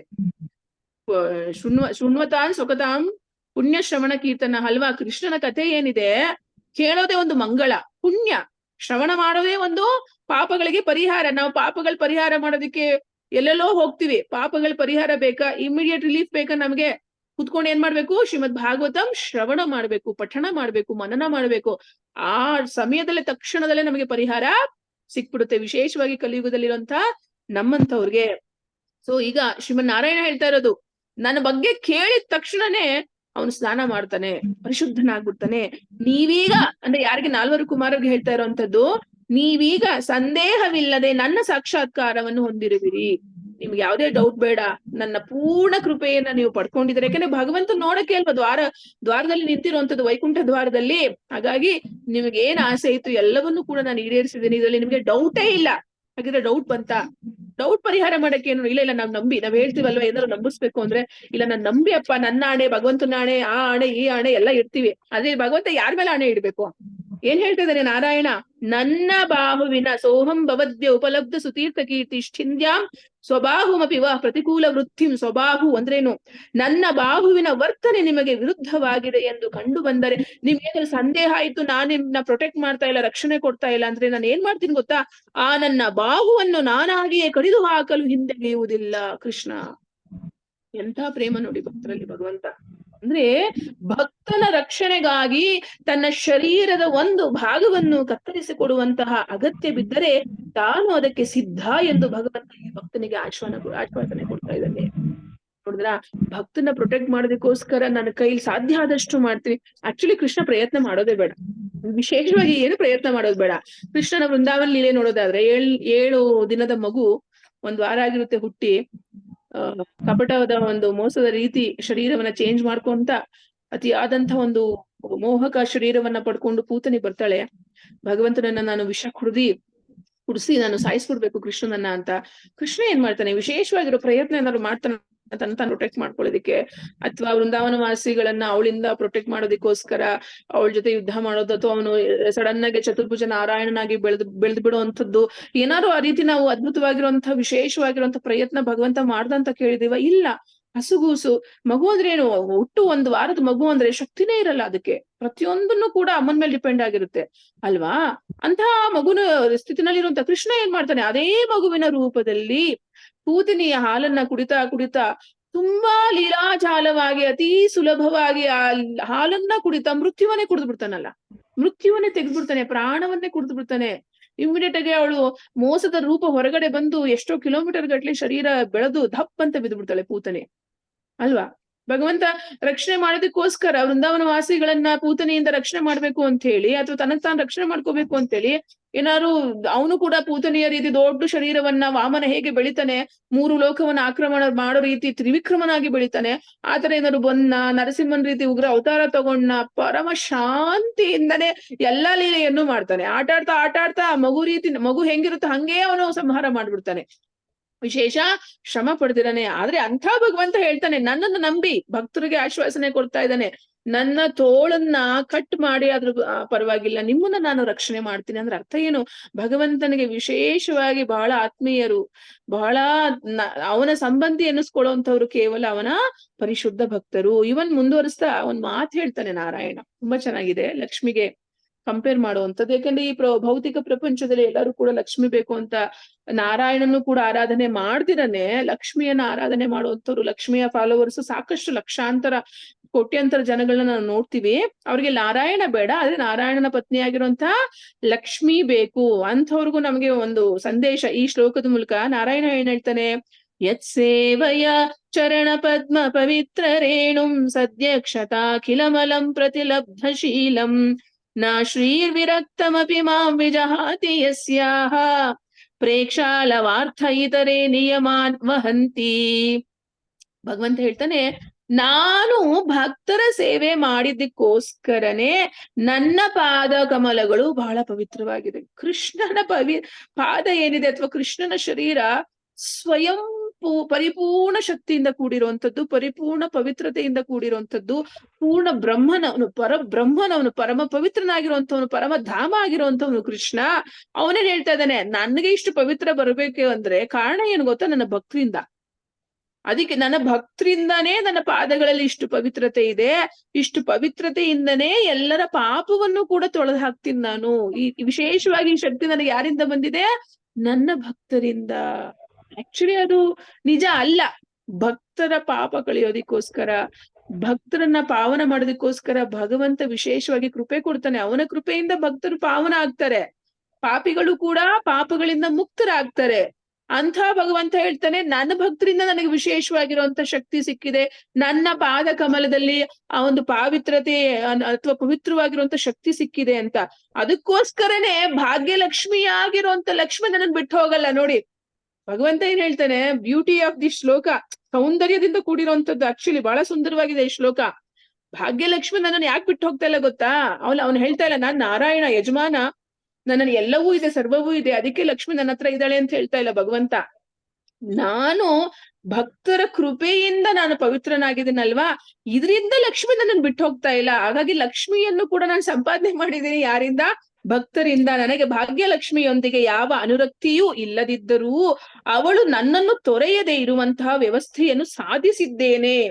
ಲಕ್ಷ್ಮಿಯ ಅವಶ್ಯಕತೆ ನನಗಿಲ್ಲ, ಆದ್ರೂ ಕೂಡ ಲಕ್ಷ್ಮಿಯನ್ನ ನಾನು ಇಟ್ಕೊಂಡಿದ್ದೀನಿ ಅಥವಾ ಪರ್ಮನೆಂಟ್ ಆಗಿ ನಾನು ಸೇವೆ ಮಾಡ್ತಾಳೆ ಅಂದ್ರೆ ಅದು ಕೇವಲ ಭಕ್ತರ ಕೃಪೆ. ಇತರರು ಅವಳ ಸೌಂದರ್ಯವನ್ನ ಹೊಗಳುತ್ತಾರೆ, ಅವಳ ಕಿಂಚಿತ್ ಅನುಗ್ರಹವನ್ನು ಸಂಪಾದಿಸುವುದಕ್ಕಾಗಿ ಪುಣ್ಯ ವ್ರತಗಳನ್ನ ಆಚರಿಸುತ್ತಾರೆ. ಆದರೆ ಭಕ್ತರ ಕೃಪೆಯಿಂದ ನಾನು ಲಕ್ಷ್ಮಿಯನ್ನು ಸಂಪಾದನೆ ಮಾಡಿದ್ದೀನಿ. ಅಂದ್ರೆ ಭಗವಂತ ಯಾವ ರೀತಿ ಭಕ್ತರನ್ನ ರಕ್ಷಣೆ ಮಾಡ್ತಾನೆ, ಭಕ್ತರನ್ನ ಹೃದಯದಲ್ಲಿ ಇಟ್ಕೊಂತಾನೆ, ಯಾವ ರೀತಿ ಅವರಿಗೆ ಸ್ಥಾನವನ್ನ ಕೊಟ್ಟಿದ್ದಾನೆ ಅನ್ನೋದು ಬಹಳ ಇಂಪಾರ್ಟೆಂಟ್ ಅಲ್ವಾ? ಭಗವಂತನ ಆಸ್ತಿಯೇ ಭಕ್ತರು, ಭಕ್ತರ ಆಸ್ತಿಯೇ ಭಗವಂತ. ಹಾಗಿದ್ಮೇಲೆ ಅವ್ರು ದರಿದ್ರರಾಗೋದಿಕ್ ಹೇಗ್ ಸಾಧ್ಯ? ದರಿದ್ರರು ಅಂತ ಹೇಳಿದ್ರೆ ಕೇವಲ ಅದು ಐಹಿಕವಾಗಿರುವಂತ ಭೋಗಗಳಿಂದ ತುಂಬಿರುವಂತ ಏನು ಜೀವನವನ್ನ ತ್ಯಜಿಸಿರ್ತಾರೆ, ಅದಕ್ಕೆ ಅವರು ಅಕಿಂಚನ ಅಂತಾರೆ ವಿನ, ಅದಕ್ಕೆ ಅವರು ದರಿದ್ರತೆ ಅಂತಾರೆ ವಿನ ಇನ್ಯಾವುದಕ್ಕೂ ಇಲ್ಲ. ಅವ್ರು ಅತ್ಯಂತ ಶ್ರೀಮಂತರು, ಲೌಕಿಕ ಸಂಪತ್ತನ್ನ ಪಡೆದಿರೋರ್ಗಿಂತನೂ ಕೂಡ ಅತ್ಯಂತ ಶ್ರೀಮಂತರು ಅಂದ್ರೆ ಅವರು ಪರಿಶುದ್ಧ ಭಕ್ತರು ಅಥವಾ ಅಕಿಂಚನ ಭಕ್ತರು. ಮತ್ತೆ ಇಲ್ಲಿ ಭಕ್ತರು ಅಂತ ಬಂದಾಗ ಮಾತಾಜಿ 2 ರೀತಿ ನಾವು ಅರ್ಥ ಮಾಡ್ಕೋಬೇಕು. ಒಂದು ಶುದ್ಧ ಭಕ್ತರು, ಇನ್ನೊಬ್ರು ಮಿಶ್ರ ಭಕ್ತರು. ಕೃಷ್ಣನನ್ನ ನಾವು ಪಡಿಬೇಕು ಅಂದ್ರೆ ಶುದ್ಧ ಭಕ್ತಿ ಬಹಳ ಇಂಪಾರ್ಟೆಂಟ್. ಈ ಒಂದು ಶ್ಲೋಕದಲ್ಲಿ ನಾವು ಪರ್ಸನಲ್ ಆಗಿ ಅಪ್ಲೈ ಮಾಡ್ಕೋಬೇಕು. ನಮ್ಮ ಜೀವನ ಇನ್ನೂ ಪರಿಶುದ್ಧವಾಗಿ ನಡೀಬೇಕು, ನಮ್ಮ ಭಕ್ತಿ ಮಾರ್ಗದಲ್ಲಿ ಸಾಧನೆ ಮಾಡ್ಬೇಕು ಅಂದ್ರೆ ಎಸ್ಪೆಷಲಿ ಪ್ರಭುಪಾಜಿ ಏನ್ ಲಾಸ್ಟ್ ಪ್ಯಾರಾಗ್ರಾಫ್ ಅಲ್ಲಿ ಹೇಳ್ತಾ ಇದಾರೆ ಬಹಳ ಇಂಪಾರ್ಟೆಂಟ್ ಆಗಿರುವಂತದ್ದು ಇದು. ಯಾಕೆಂದ್ರೆ ಭಕ್ತರಲ್ಲಿ ಮಿಶ್ರ ಭಕ್ತರು ಕೂಡ ಇದ್ದಾರೆ. ಕೃಷ್ಣ ಅಂತ ಹೇಳಿ ಭಗವಂತನ ನಾಮ ಜಪ ಮಾಡುವಂಥವ್ರು, ಭಗವಂತನ ಆರಾಧನೆ ಮಾಡುವಂಥವ್ರಲ್ಲಿ ಒಬ್ರು ಗುಂಪು ಏನ್ ಬರ್ತಾರೆ ಅಂದ್ರೆ ಮಿಶ್ರ ಭಕ್ತರು. ಅವ್ರು ಏನ್ ಮಾಡ್ತಾರೆ, ಸಂಕಟ ಬಂದಿರುತ್ತೆ, ಏನೋ ಒಂದು ದುಃಖದ ಒಂದು ಸನ್ನಿವೇಶ ಇರುತ್ತೆ. ಆ ಒಂದು ಸಂಕಟದ ವಿನಾಶಕ್ಕೋಸ್ಕರ ಅಥವಾ ಸಂಕಟ ಶಮನಕ್ಕೋಸ್ಕರ ನಾರಾಯಣನನ್ನ ಆರಾಧನೆ ಮಾಡಬಹುದು ಅಥವಾ ಕೃಷ್ಣನನ್ನ ಆರಾಧನೆ ಮಾಡಬಹುದು. ಖಂಡಿತ ಕೃಷ್ಣ ಆ ಸಂಕಟದಿಂದ ಮುಕ್ತಿಯನ್ನ ಕೊಡ್ತಾನೆ. ಗಜೇಂದ್ರ ಸಂಕಟ ಆಗುತ್ತೆ, ಆ ಮೊಸಳೆ ಅವನನ್ನ ಹಿಡಿದ್ಬಿಟ್ಟು ಆ ರಕ್ತವನ್ನ ಹರಿಸ್ತಾ ಇರುತ್ತೆ ಹಂಗೇನೆ. ಅವ್ನ್ ತಾಳಕ್ಕಾಗಲ್ಲ ಸಂಕಟದಿಂದ. ಕರೀತಾನೆ ಆದಿಮೂಲ ನಾರಾಯಣ ಅಂತ ಹೇಳಿ. ಭಗವಂತ ಓಡ್ ಬರ್ತಾನಲ್ವಾ, ಖಂಡಿತ ಕಾಪಾಡ್ತಾನೆ. ಇವನ್ ಗಜೇಂದ್ರನು ಹೇಳ್ತಾನೆ, ಆಕ್ಚುಲಿ ಗೊತ್ತು ಭಗವಂತ, ಶಾಸ್ತ್ರಗಳಲ್ಲಿ ಹೇಳುತ್ತೆ ನಿನ್ನನ್ನ ಯಾವತ್ತು ಯಾವುದಕ್ಕೂ ಕೇಳಬಾರದು, ನಿನ್ನ ಭಕ್ತಿ ಸೇವೆ ಅತ್ಯಂತ ಶ್ರೇಷ್ಠವಾಗಿರುವಂತದ್ದು. ಆದ್ರೂ ಕೂಡ ನಾನು ಕೇಳ್ತೀನಿ, ನನಗೆ ದಯವಿಟ್ಟು ಮೋಕ್ಷ ಕೊಡು ಅಂತ ಗಜೇಂದ್ರ ಕೇಳ್ತಾನೆ ಅಲ್ವಾ. ಮೋಕ್ಷವನ್ನ ಕೊಡ್ತಾನೆ ಗಜೇಂದ್ರ, ಮೋಕ್ಷಕಾರಕ ಅವನು, ಕೊಡ್ತಾನೆ. ಸಂಕಟ ವಿಮೋಚನೆ ಖಂಡಿತ ಭಗವಂತ ಮಾಡ್ತಾನೆ. ಇಂಥ ಮಿಶ್ರ ಭಕ್ತರು ಏನ್ ಮಾಡ್ತಾರೆ, ಸಂಕಟ ವಿನಾಶಕ್ಕೋಸ್ಕರ ಭಗವಂತನ ಆರಾಧನೆ ಮಾಡುವಂಥದ್ದು, ಬಡತನದ ನಿವಾರಣೆಗೆ, ಸಂಪತ್ತನ್ನ ಪಡೆಯುವಂತ ಲಾಲಸೆಯಿಂದ. ಎಸ್ಪೆಷಲಿ ತಿರುಪತಿ ಬಹಳ ಫೇಮಸ್. ತಿರುಪತಿಗೆ ಹೋಗುವಂತವ್ರು ಸಾಧ್ಯ ಆದಷ್ಟು ಯಾರಿಗೆ ದುಡ್ಡಿನ ಸಮಸ್ಯೆ ಇರುತ್ತೋ ದುಡ್ಡಿನ ಪರಿಹಾರಕ್ಕೋಸ್ಕರನೇ ಶ್ರೀಮನ್ ನಾರಾಯಣನ ಆರಾಧನೆ ಮಾಡೋದಕ್ಕೆ ತಿರುಪತಿಗೆ ಹೋಗುವಂಥದ್ದು ನಾವು ನೋಡಿದೀವಲ್ವಾ. ಇಂಥದ್ರಿಂದನೂ ಕೂಡ ಭಕ್ತಿ ಸೇವೆ ಮಾಡಿದ್ರು ಕೂಡ ಇದು ಪರಿಶುದ್ಧ ಭಕ್ತಿ ಸೇವೆ ಆಗಲ್ಲ. ಬಹಳ ಇಂಪಾರ್ಟೆಂಟ್ ಮಾತಾಜೀಸ್. ನಾವು ಬಡತನ ನಿವಾರಣೆಗೋಸ್ಕರ, ಭಕ್ತರ ಸಂಕಟ ಶಮನಕ್ಕೋಸ್ಕರ, ಶೋಧನೆ, ಭಗವಂತನ ಹುಡುಕಾಟಕ್ಕೋಸ್ಕರ, ಅಥವಾ ಏನೋ ಊಹಾತ್ಮಕ ಚಿಂತನೆಗಳಿಂದ ಓಕೆ ಇವನ್ ಇರ್ಬೋದು ಭಗವಂತ, ನೇತಿ ಅಂತ ಗಜೇಂದ್ರ ಮೋಕ್ಷದಲ್ಲಿ ಪ್ರಾರ್ಥನೆ ಬರುತ್ತೆ. ಇವನ್ ಭಗವಂತ ಇರ್ಬೋದು, ಯಾರ್ ಭಗವಂತ, ಈ ರೀತಿ ಜ್ಞಾನ ಸಂಪಾದನೆ ಮಾಡೋದಕ್ಕೋಸ್ಕರ ಪರಿಶುದ್ಧ ಭಕ್ತಿ ಇಲ್ದಿರನೆ ಹುಡುಕಾಟ ಮಾಡ್ತಾರೆ ನೋಡಿ.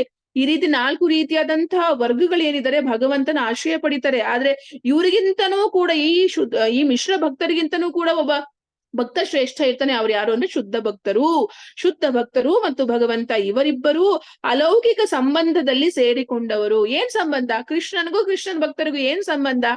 ಅಲೌಕಿಕವಾಗಿರುವಂತದ್ದು, ಕಡ್ದು ಹಾಕ್ತೇ ಇರುವಂತ ಸಂಬಂಧ, ಅದು ಶಾಶ್ವತವಾಗಿರೋ ಸಂಬಂಧ. ಅದು ಲೌಕಿಕವಾಗಿರುವಂತ ಸಂಬಂಧಗಳು ನಾವ್ ಎಷ್ಟೇ ಸಂಪಾದನೆ ಮಾಡಿದ್ರು ಕೂಡ, ಎಲ್ಲಾ ಸಂಬಂಧಗಳು ಕೂಡ ಮೃತ್ಯು ಅನ್ನೋ ಒಂದೇ ಒಂದು ಸಿಚುಯೇಷನ್ ಅದೇನ್ ಮಾಡುತ್ತೆ, ಎಲ್ಲಾ ಸಂಬಂಧಗಳನ್ನು ಕೂಡ ಸಂಹಾರ ಮಾಡ್ಬಿಡುತ್ತೆ. ಹಾಗೆ ಬದಲೇ ಕೃಷ್ಣನ್ ಜೊತೆ ಇರುವಂತ ಸಂಬಂಧ ಜನ್ಮಕ್ಕೂ ಪ್ರಭು ಅವನು ಶಾಶ್ವತವಾಗಿರುವಂತ ಸಂಬಂಧಿ, ನಮ್ಮ ಎಲ್ಲರ ಶಾಶ್ವತವಾಗಿರುವಂತ ಹಿತೈಷಿ ಆಗಿರ್ಬೋದು, ಶಾಶ್ವತವಾಗಿರುವಂತ ಸಂಬಂಧಿ ಅಂದ್ರೆ ಅದು ಕೃಷ್ಣ ಮಾತ್ರನೇ. ಸೊ ಈ ರೀತಿ ಸಾಕಷ್ಟು ಗುಣಗಳನ್ನ ನಾವಿನ್ನು ಮುಂದೆ ಅಂದ್ರೆ ಹೊಗಳಬಹುದು, ಆದ್ರೆ ಸಮಯದ ಅಭಾವ. 7 ಗಂಟೆ 10 ನಿಮಿಷ. ಆಕ್ಚುಲಿ ಇವತ್ತು ರಘುನಾಥದಾಸ ಗೋಸ್ವಾಮಿಗಳ ಪಾಣಿಹಟ್ಟಿ ಏನು ಒಂದು ಫೆಸ್ಟಿವಲ್ ನಡೆಯುತ್ತೆ ಅವ್ರ ಕೃಪೆಯಿಂದ, ಅದನ್ನ ಡಿಸ್ಕಸ್ ಮಾಡೋಣ ಅಂತ ಪ್ರಿಪೇರ್ ಆಗಿದ್ದೆ. ಆದ್ರೆ ಸಮಯ ಇಲ್ಲದೆ ಇರೋದ್ರಿಂದ ನನಗೆ ಮುಂದೆ ಏನಾದ್ರು ಚಾನ್ಸ್ ಸಿಕ್ಕಿದಾಗ ಖಂಡಿತ ಹೇಳೋದಕ್ಕೆ ಪ್ರಯತ್ನವನ್ನ ಮಾಡ್ತೀನಿ. ಯಾರಿಗಾದ್ರೂ ಪ್ರಶ್ನೆಗಳಿದ್ರೆ, ಯಾರಿಗಾದ್ರೂ ಏನಾದ್ರು ಹೇಳ್ಬೇಕು ಅನ್ಸಿದ್ರೆ ಹೇಳಿ. ಅದಕ್ಕಿಂತ ಒಂದೇ ಒಂದು ಶ್ಲೋಕ ತಗೊಂತೀನಿ ಮಾತಾಜಿ. ರಘುನಾಥ ದಾಸ ಗೋಸ್ವಾಮಿಗಳೇನಿದ್ದಾರೆ, ಅವ್ರ ತಂದೆ ಬಂದು ದೊಡ್ಡ ಜಮೀನ್ದಾರರಾಗಿರ್ತಾರೆ. ಇವನ್ ಅವ್ರ ಅಣ್ಣ ಏನಿದ್ದಾರೆ ಅವರುನು ಕೂಡ ಸರ್ಕಾರಿ ಒಂದು ನೌಕರಿಯಲ್ಲಿ ಟ್ಯಾಕ್ಸ್ ಕಲೆಕ್ಟರ್ ಆಗಿ ಕೆಲಸ ಮಾಡ್ತಾ ಇರ್ತಾರೆ. ಸಾಕಷ್ಟು ಶ್ರೀಮಂತಿಕೆ ಇರುವಂತವ್ರವ್ರು, ಸುಂದರವಾಗಿರುವಂತಹ ಒಂದು ಪತ್ನಿ, ಇಂದ್ರನನ್ನು ಮೀರಿಸುವಂತ ಒಂದು ವೈಭವ ಇರುತ್ತೆ. ಒಂದು ಇನ್ಸಿಡೆಂಟ್ ಬರುತ್ತೆ. ಅವ್ರು ಯಾವಾಗ್ಲೂ ಚೈತನ್ಯ ಮಹಾಪ್ರಭುಗಳು ಎಲ್ಲಾರು ಇದ್ದಾರೆ ಅಂತ ಕೇಳಿದ ತಕ್ಷಣನೇ ಚೈತನ್ಯ ಮಹಾಪ್ರಭುಗಳು ಮತ್ತೆ ನಿತ್ಯಾನಂದ ಪ್ರಭುಗಳು ಲೈಕ್ ಇಂಥ ಪ್ಲೇಸ್ ಅಲ್ಲಿ ಬಂದು ಸಂಕೀರ್ತನ್ ಮಾಡ್ತಾ ಇದ್ದಾರೆ, ಚೈತನ್ಯ ಮಹಾಪ್ರಭುಗಳು ಬಂದಿದ್ದಾರೆ ಅಂದ ತಕ್ಷಣನೇ, ಸುದ್ದಿ ಬೀಳಿದ ತಕ್ಷಣನೇ ರಘುನಾಥದಾಸ ಗೋಸ್ವಾಮಿಗಳು ಏನ್ ಮಾಡ್ತಾ ಇದ್ರು ಅಂದ್ರೆ ಮನೆ ಬಿಟ್ಟು ಓಡ್ಬಿಡ್ತಾ ಇದ್ರು ಅವ್ರನ್ನ ದರ್ಶನ ಮಾಡೋದಕ್ಕೋಸ್ಕರ. ಯಾವಾಗ್ಲೂ ಅವ್ರ ಆಶ್ರಯ ತಗೋಬೇಕು ಅಂತ ಹೇಳಿ ಓಡೋಗ್ಬಿಡ್ತಿದ್ರು. ಸೊ ಮನೆಯಲ್ಲಿ ತುಂಬಾ ಟೆನ್ಷನ್. ಆಕ್ಚುಲಿ ಇವನು ಎಲ್ಲಿ ಚೈತನ್ಯ ಮಹಾಪ್ರಭುಗಳಿಂದ ಮಗ ಆಗಿರುವಂತ ತಾಯಿಗೆ ಟೆನ್ಷನ್ ಜಾಸ್ತಿ ಎಲ್ಲದಕ್ಕಿಂತ, ಎಲ್ಲಿ ಚೈತನ್ಯ ಮಹಾಪ್ರಭುಗಳ ರೀತಿನೇ ಇವರು ಸನ್ಯಾಸತ್ವ ತಗೊಂಡು ನನ್ ಮಗ ನನ್ನ ಕೈಗೆ ಸಿಗಲ್ವಾ, ಮನೆ ಬಿಟ್ಟು ಓಡೋಗ್ಬಿಡ್ತಾನೋ ಅನ್ನೋ ಒಂದು ಭಯ ಇವ್ರಿಗೆ. ಅದಕ್ಕೆ ಅವ್ರು ಏನ್ ಮಾಡ್ತಾರೆ, ತಾಯಿ ಅಂದ್ರೆ ರಘುನಾಥದಾಸ ಗೋಸ್ವಾಮಿಗಳ ತಾಯಿ ಅವ್ರಿಗೆ ಹೇಳ್ತಾರೆ ಏನು ಅಂದ್ರೆ, ನೀವು ಹಗ್ಗ ತಗೊಂಡು ಮಗನನ್ನ ಕಟ್ಟಾಕಿ ನೀವು ಅಂತ. ತಂದೆ ತುಂಬಾ ಅದ್ಭುತವಾಗಿರೋ ಒಂದು ಶ್ಲೋಕವನ್ನ ಹೇಳ್ತಾರೆ. ಏನ್ ಗೊತ್ತಾ, ಇಂದ್ರ ಸಮ ಐಶ್ವರ್ಯ ಸ್ತ್ರೀ ಅಪ್ಸರಾ ಸಮಾಸ್ ಏಸಬ ಬಂದಿತೆ ನಾರಿ ಲೇಖ ಯಾನ್ ರಮಾನ. ನಮ್ಮ ಮಗನಾದ ರಘುನಾಥ ದಾಸನು ಸ್ವರ್ಗಾಧಿಪತಿ ಇಂದ್ರನಿಗೆ ಸರಿಸಮಾನವಾದ ಐಶ್ವರ್ಯವಂತ. ಎಷ್ಟು ಶ್ರೀಮಂತಿಕೆ ಇದೆ ಅಂದ್ರೆ ಇಂದ್ರನಿಗೆ ಸಮಾಗುವಷ್ಟು ಐಶ್ವರ್ಯ ಇದೆ. ಅವನ ಹೆಂಡತಿಯು ದೇವಲೋಕದ ಅಪ್ಸರೆ. ಹೆಂಡತಿ ಏನು ಸಾಮಾನ್ಯ ಸೌಂದರ್ಯವತಿ ಅಲ್ಲ, ಸ್ವರ್ಗಲೋಕದಲ್ಲಿರುವಂತಹ ಅಪ್ಸರೆಯ ರೀತಿಯ ಸೌಂದರ್ಯವನ್ನೇ ಹೊತ್ಕೊಂಡು ಹುಟ್ಟಿರುವಂತವಳು ಹೆಂಡತಿ. ಈ ಐಶ್ವರ್ಯ ಆಗಿರ್ಬೋದು, ಸುಂದರವಾಗಿರುವಂತ ಹೆಂಡತಿ ಆಗಿರ್ಬೋದು, ಈ ಯೌವನ ಅವಸ್ಥೆಯಲ್ಲಿ ಅನುಭವಿಸ್ಬೇಕಾಗಿರುವಂತ ಸಕಲವಾಗಿರುವಂತ ಫೆಸಿಲಿಟೀಸ್ಗಳು ಕೂಡ, ಎಲ್ಲ ವ್ಯವಸ್ಥೆನೂ ಕೂಡ ರಘುನಾಥ ದಾಸ ಗೋಸ್ವಾಮಿಗಳಿಗಿದೆ. ಆದ್ರೆ ಈ ಎಲ್ಲವೂ ಕೂಡ ಅವನ ಮನಸ್ಸನ್ನು ಹಿಡಿದಿಡಲು ಅಸಮರ್ಥವಾಗಿವೆ ಎಲ್ಲ. ಅಕಿಂಚನ ಭಕ್ತರ ಲಕ್ಷಣ ನಮ್ಮನ್ನ ಹಿಡಿದಿಡುತ್ತಲ್ವಾ. ವಿಶೇಷವಾಗಿ ಐಶ್ವರ್ಯ ಅನ್ನೋದು, ಒಳ್ಳೆ ಗಂಡ, ಒಳ್ಳೆ ಹೆಂಡತಿ, ಒಳ್ಳೆ ಮಕ್ಕಳು, ಒಳ್ಳೆ ಪೊಸಿಷನ್, ಒಳ್ಳೆ ವಿದ್ಯೆ, ಒಳ್ಳೆ ದುಡ್ಡು, ಒಳ್ಳೆ ಅಧಿಕಾರ ಎಲ್ಲವ ಮನುಷ್ಯನನ್ನ ಕಟ್ಟಾಕುತ್ತೆ. ಆದ್ರೆ ಪರಿಶುದ್ಧ ಭಕ್ತರಿಗೆ ಇಂಥ ಸ್ವರ್ಗಾಧಿಪತಿಯಾಗಿರುವಂತ ಇಂದ್ರನನ್ನು ಮೀರಿಸುವಂತ ಐಶ್ವರ್ಯ, ಅಪ್ಸರೆಯ ರೀತಿ ಇರುವಂತ ಹೆಂಡತಿ ಇದ್ರೂನು ಕೂಡ ಮನಸ್ಸು ಎಳ್ಳಷ್ಟು ಅವರಲ್ಲಿ ಆಕರ್ಷಣೆಗೆ ಹೋಗಲ್ಲ. ಅವ್ರ ಆಕರ್ಷಣೆ ಏನಿದ್ರು ಕೂಡ ಚೈತನ್ಯ ಮಹಾಪ್ರಭುಗಳ ಪಾದ ಕಮಲದಲ್ಲೇ. ಎಸ್ ಮಾತಾಜಿ, ಥ್ಯಾಂಕ್ ಯು ಸೋ ಮಚ್. ಏನಾದ್ರು ಪ್ರಶ್ನೆಗಳಿದ್ಯಾ? ಹರೇ ಕೃಷ್ಣ ಮಾತಾಜಿ, ತುಂಬಾ ಚೆನ್ನಾಗಿತ್ತು ಮಾತಾಜಿ. ನೀವು ನಮ್ಮನ್ನ ಕಟ್ಟಾಕ್ಬಿಟ್ರಿ ಮಾತಾಜಿ. ಕೃಷ್ಣನ್ ಬರ ಕಣ್ಣಲ್ಲಿ ನೀಟ ಬಂದ್ಬಿಡ್ತು ಮಾತಾಜಿ. ಎಷ್ಟ್ ಚೆನ್ನಾಗಿ ಎಕ್ಸ್ಪ್ಲೈನ್ ಮಾಡ್ತೀವಿ. Thank you, thank you. Very nice session. Thank you Mataji. Hare Krishna Mataji. Hare Krishna Mataji, session was really amazing. ತುಂಬಾ ನಾಟಿತ್ತು ಒಂದೊಂದು. ಇದು ನೀವ್ ಹೇಳಿದ್ದು ತುಂಬಾ ಚೆನ್ನಾಗಿ ನಾಟ್ತು ಮಾತಾಜಿ.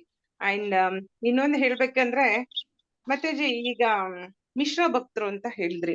ನಾವು ಫಸ್ಟ್ ಆಕ್ಚುಲಿ ಮನುಷ್ಯರು ಈ ಮೆಟೀರಿಯಲ್ ಒಳಗೆ ತುಂಬಾ ಅಟ್ಯಾಚ್ಡ್ ಆಗಿರ್ತೀವಿ. ಸೊ ಆ ಮಿಶ್ರ ಭಕ್ತಿಯಿಂದನೇ ಬರ್ತೀವಿ ಅನ್ಕೊಂತೀನಿ ಎಲ್ಲಾರುನು.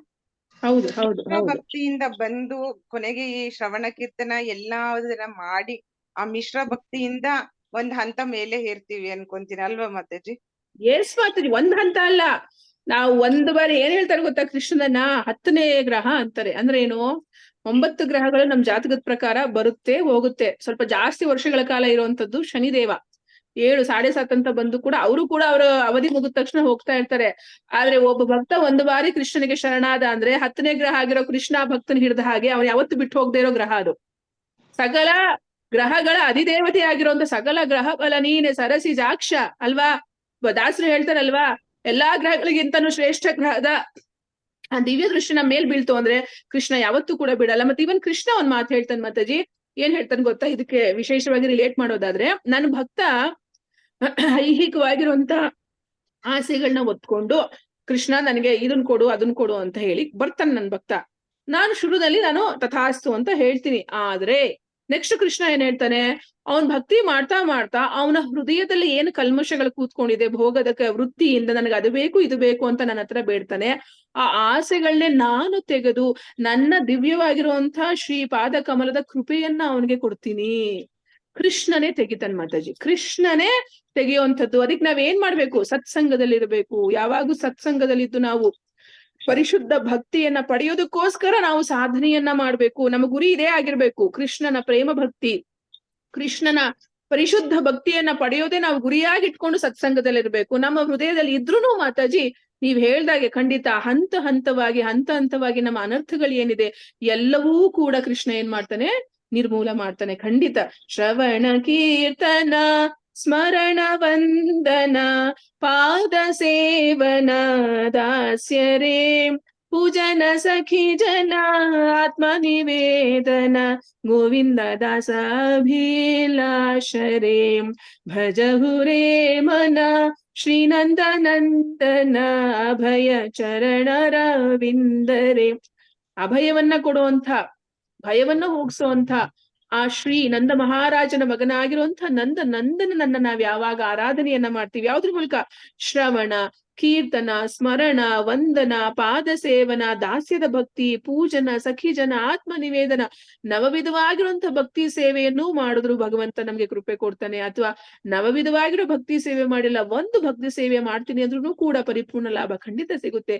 ಮಾಡ್ತಾ ಮಾಡ್ತಾ ಕ್ರಮೇಣ ನಮ್ಮ ಹೃದಯ ಪರಿಶುದ್ಧ ಆಗ್ತಾ ಹೋಗುತ್ತೆ. ನಮ್ಮಲ್ಲಿ ಏನಿರ್ಬೇಕು ಅಂದ್ರೆ ಪ್ರಬಲವಾಗಿರೋ ಇಚ್ಛೆ ಏನಿರ್ಬೇಕು, ಯಾವಾಗ್ಲೂ ಕೂಡ ಗುರು ಸಾಧು ಶಾಸ್ತ್ರ ಇದ್ರ ಮೇಲೆ ನಾವು ಆಶ್ರಯವನ್ನ ಪಡ್ಕೋಬೇಕು. ಗುರುಗಳ ಒಂದು ಆಶ್ರಯದಲ್ಲಿರ್ಬೇಕು, ನಾವು ಸತ್ಸಂಗದ ಆಶ್ರಯದಲ್ಲಿರ್ಬೇಕು, ಶಾಸ್ತ್ರದ ಆಶ್ರಯದಲ್ಲಿರ್ಬೇಕು. ಯಾವಾಗ್ಲೂ ಪ್ರಭುಪಾದವರ ಬುಕ್ಸ್ಗಳು ಶಾಸ್ತ್ರ ಗ್ರಂಥಗಳನ್ನ ಓದ್ತಾ ಅದರ ಆಶ್ರಯದಲ್ಲಿರ್ಬೇಕು.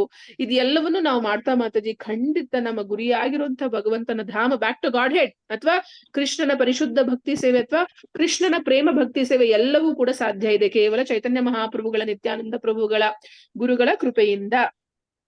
ಎಸ್ ಮಾತಾಜಿ. ಹರೇ ಕೃಷ್ಣ ಮಾತಾಜಿ ಪೂತನಿ ಬಗ್ಗೆ ನೀವು ಹೇಳಿದಾಗ ನನ್ ಗೊತ್ತೇ ಜ್ಞಾಪಕ ಬಂತು, ಮೊನ್ನೆ ಕೇಳಿದ್ದು. ಪೂತನಿ ಕೂಡ ಬಿಟ್ಟು ಹೋಗುವಾಗ ಆ ಅಮ್ಮ ಅಂತ ಇದು ಆ ಹ್ಯಾರೋ ಬಂದ್ ಕಾಲಕ್ ಚುಚ್ಚಿದಾಗ ಅಮ್ಮ ಅಂತ ಹೇಳಿದಾಗ ಆ 3 ತಾಯಂದ್ರು ಬರ್ತಾರಂತೆ, ಅದ್ರಲ್ಲಿ ಪೂತನಿ ಕೂಡ ಬರ್ತಾಳಂತ. ಇದು ನಿಜಾನ ಮಾತಾಜಿ? ಆಕ್ಚುಲಿ ಮಾತಾಜಿ ಪೂತನಿ ದಿನ ಏನ್ ಹೇಳ್ತಾರೆ ಅಂದ್ರೆ ಬಲಿ ಮಹಾರಾಜನ ಪುತ್ರಿ ಹಿಂದಿನ ಜನ್ಮದಲ್ಲಿ. ಯಾವಾಗ ವಾಮನ ದೇವರು ಬಲಿ ಮಹಾರಾಜನ ಒಂದು ಯಜ್ಞವನ್ನ ನಾಶ ಮಾಡ್ಬೇಕು ಅಂತ ಬರ್ತಾರೋ, ಅವನು ಬ್ರಾಹ್ಮಣ ಅಲ್ವಾ, ಯಾರು ವಾಮನ್ ದೇವ. ಅಲ್ಲಿ ಹೋದಾಗ ಅಯ್ಯೋ ಎಂಥ ಮಗು ಇದು, ನನಗೆ ಈ ತರ ಮಗು ಇರಬಾರ್ದಿತ್ತೆ ಅಂತ ವಾತ್ಸಲ್ಯ ಹುಕ್ಕಿ ಬರುತ್ತೆ ಅವಳಿಗೆ. ಯಾವಾಗ ಹುಕ್ಕಿ ಬರುತ್ತೋ ಆ ವಾತ್ಸಲ್ಯ ಭಾವ ಕನೆಕ್ಟ್ ಆದಂಗೆ ಭಗವಂತನಿಗೆ ತಾಯಿತನ ಬಂದ್ಬಿಡುತ್ತೆ. ಅದ್ ಸುಕೃತಿ ಕ್ರಿಯೇಟೆಡ್. ಒಂದೇ ಒಂದು ಆಸೆಯಿಂದ ಭಗವಂತನ ಧಾಮಕ್ಕೆ ಹೋಗ್ತಾಳ್ರಿ ಮಾತಾಜಿ, ಪೂತನಿ ಅನ್ನೋ ಒಂದು ರಾಕ್ಷಸಿ. ಆಮೇಲೆ ಇಮಿಡಿಯೇಟ್ ಆಗಿ ಯಾವಾಗ ತಂದೆಯ ಒಂದು ಎಲ್ಲ ಸಾಮ್ರಾಜ್ಯವನ್ನ ಕಿತ್ಕೊಬಿಡ್ತಾನೋ ಬಲಿ ಮಹಾರಾಜನ ಸಾಮ್ರಾಜ್ಯವನ್ನ ವಾಮನ್ ದೇವ್ರು, ಆವಾಗ ಅವಳ ಹೃದಯದಲ್ಲಿ ದ್ವೇಷ ಭಾವನೆ ಬಂದ್ಬಿಡುತ್ತೆ. ಅವನ ಮೇಲೆ ಅವನ್ನ ಸಂಹಾರ ಮಾಡ್ಬೇಕು ಇವನ್ನ ಅಂತ ಹೇಳಿ ಒಂದು ಏನಂತೀರ, ಒಂದು ಕೆಟ್ಟ ರೀತಿಯಾದಂತ ಭಾವನೆ ಬಂದ್ಬಿಡುತ್ತೆ. ಒಂದು ಭಕ್ತಿಯ ಭಾವನೆನೂ ಬಂತು, ಇಮಿಡಿಯೇಟ್ ಆಗಿ ಚೇಂಜ್ ಆಗ್ಬಿಡ್ತು. ನನ್ನ ತಂದೆ ಎಲ್ಲ ಸಂಪತ್ತು ಕಿತ್ಕೊಬಿಟ್ಟ, ಇವನ್ನ ಕೊಂದ್ಬಿಡ್ಬೇಕು ಅನ್ನೋ ಒಂದು ಭಾವನೆ ಬರುತ್ತೆ. ಈ ಎರಡರ ಒಂದು ಭಾವನೆಗಳ ಸಮ್ಮಿಲನದ ಒಂದು ಶರೀರವೇ ಪೂತನಿಯ ಶರೀರ. ಕೃಷ್ಣನ ಲೀಲೆಯಲ್ಲಿ ಪೂತನಿಯಾಗಿ ಬರ್ತಾಳೆ.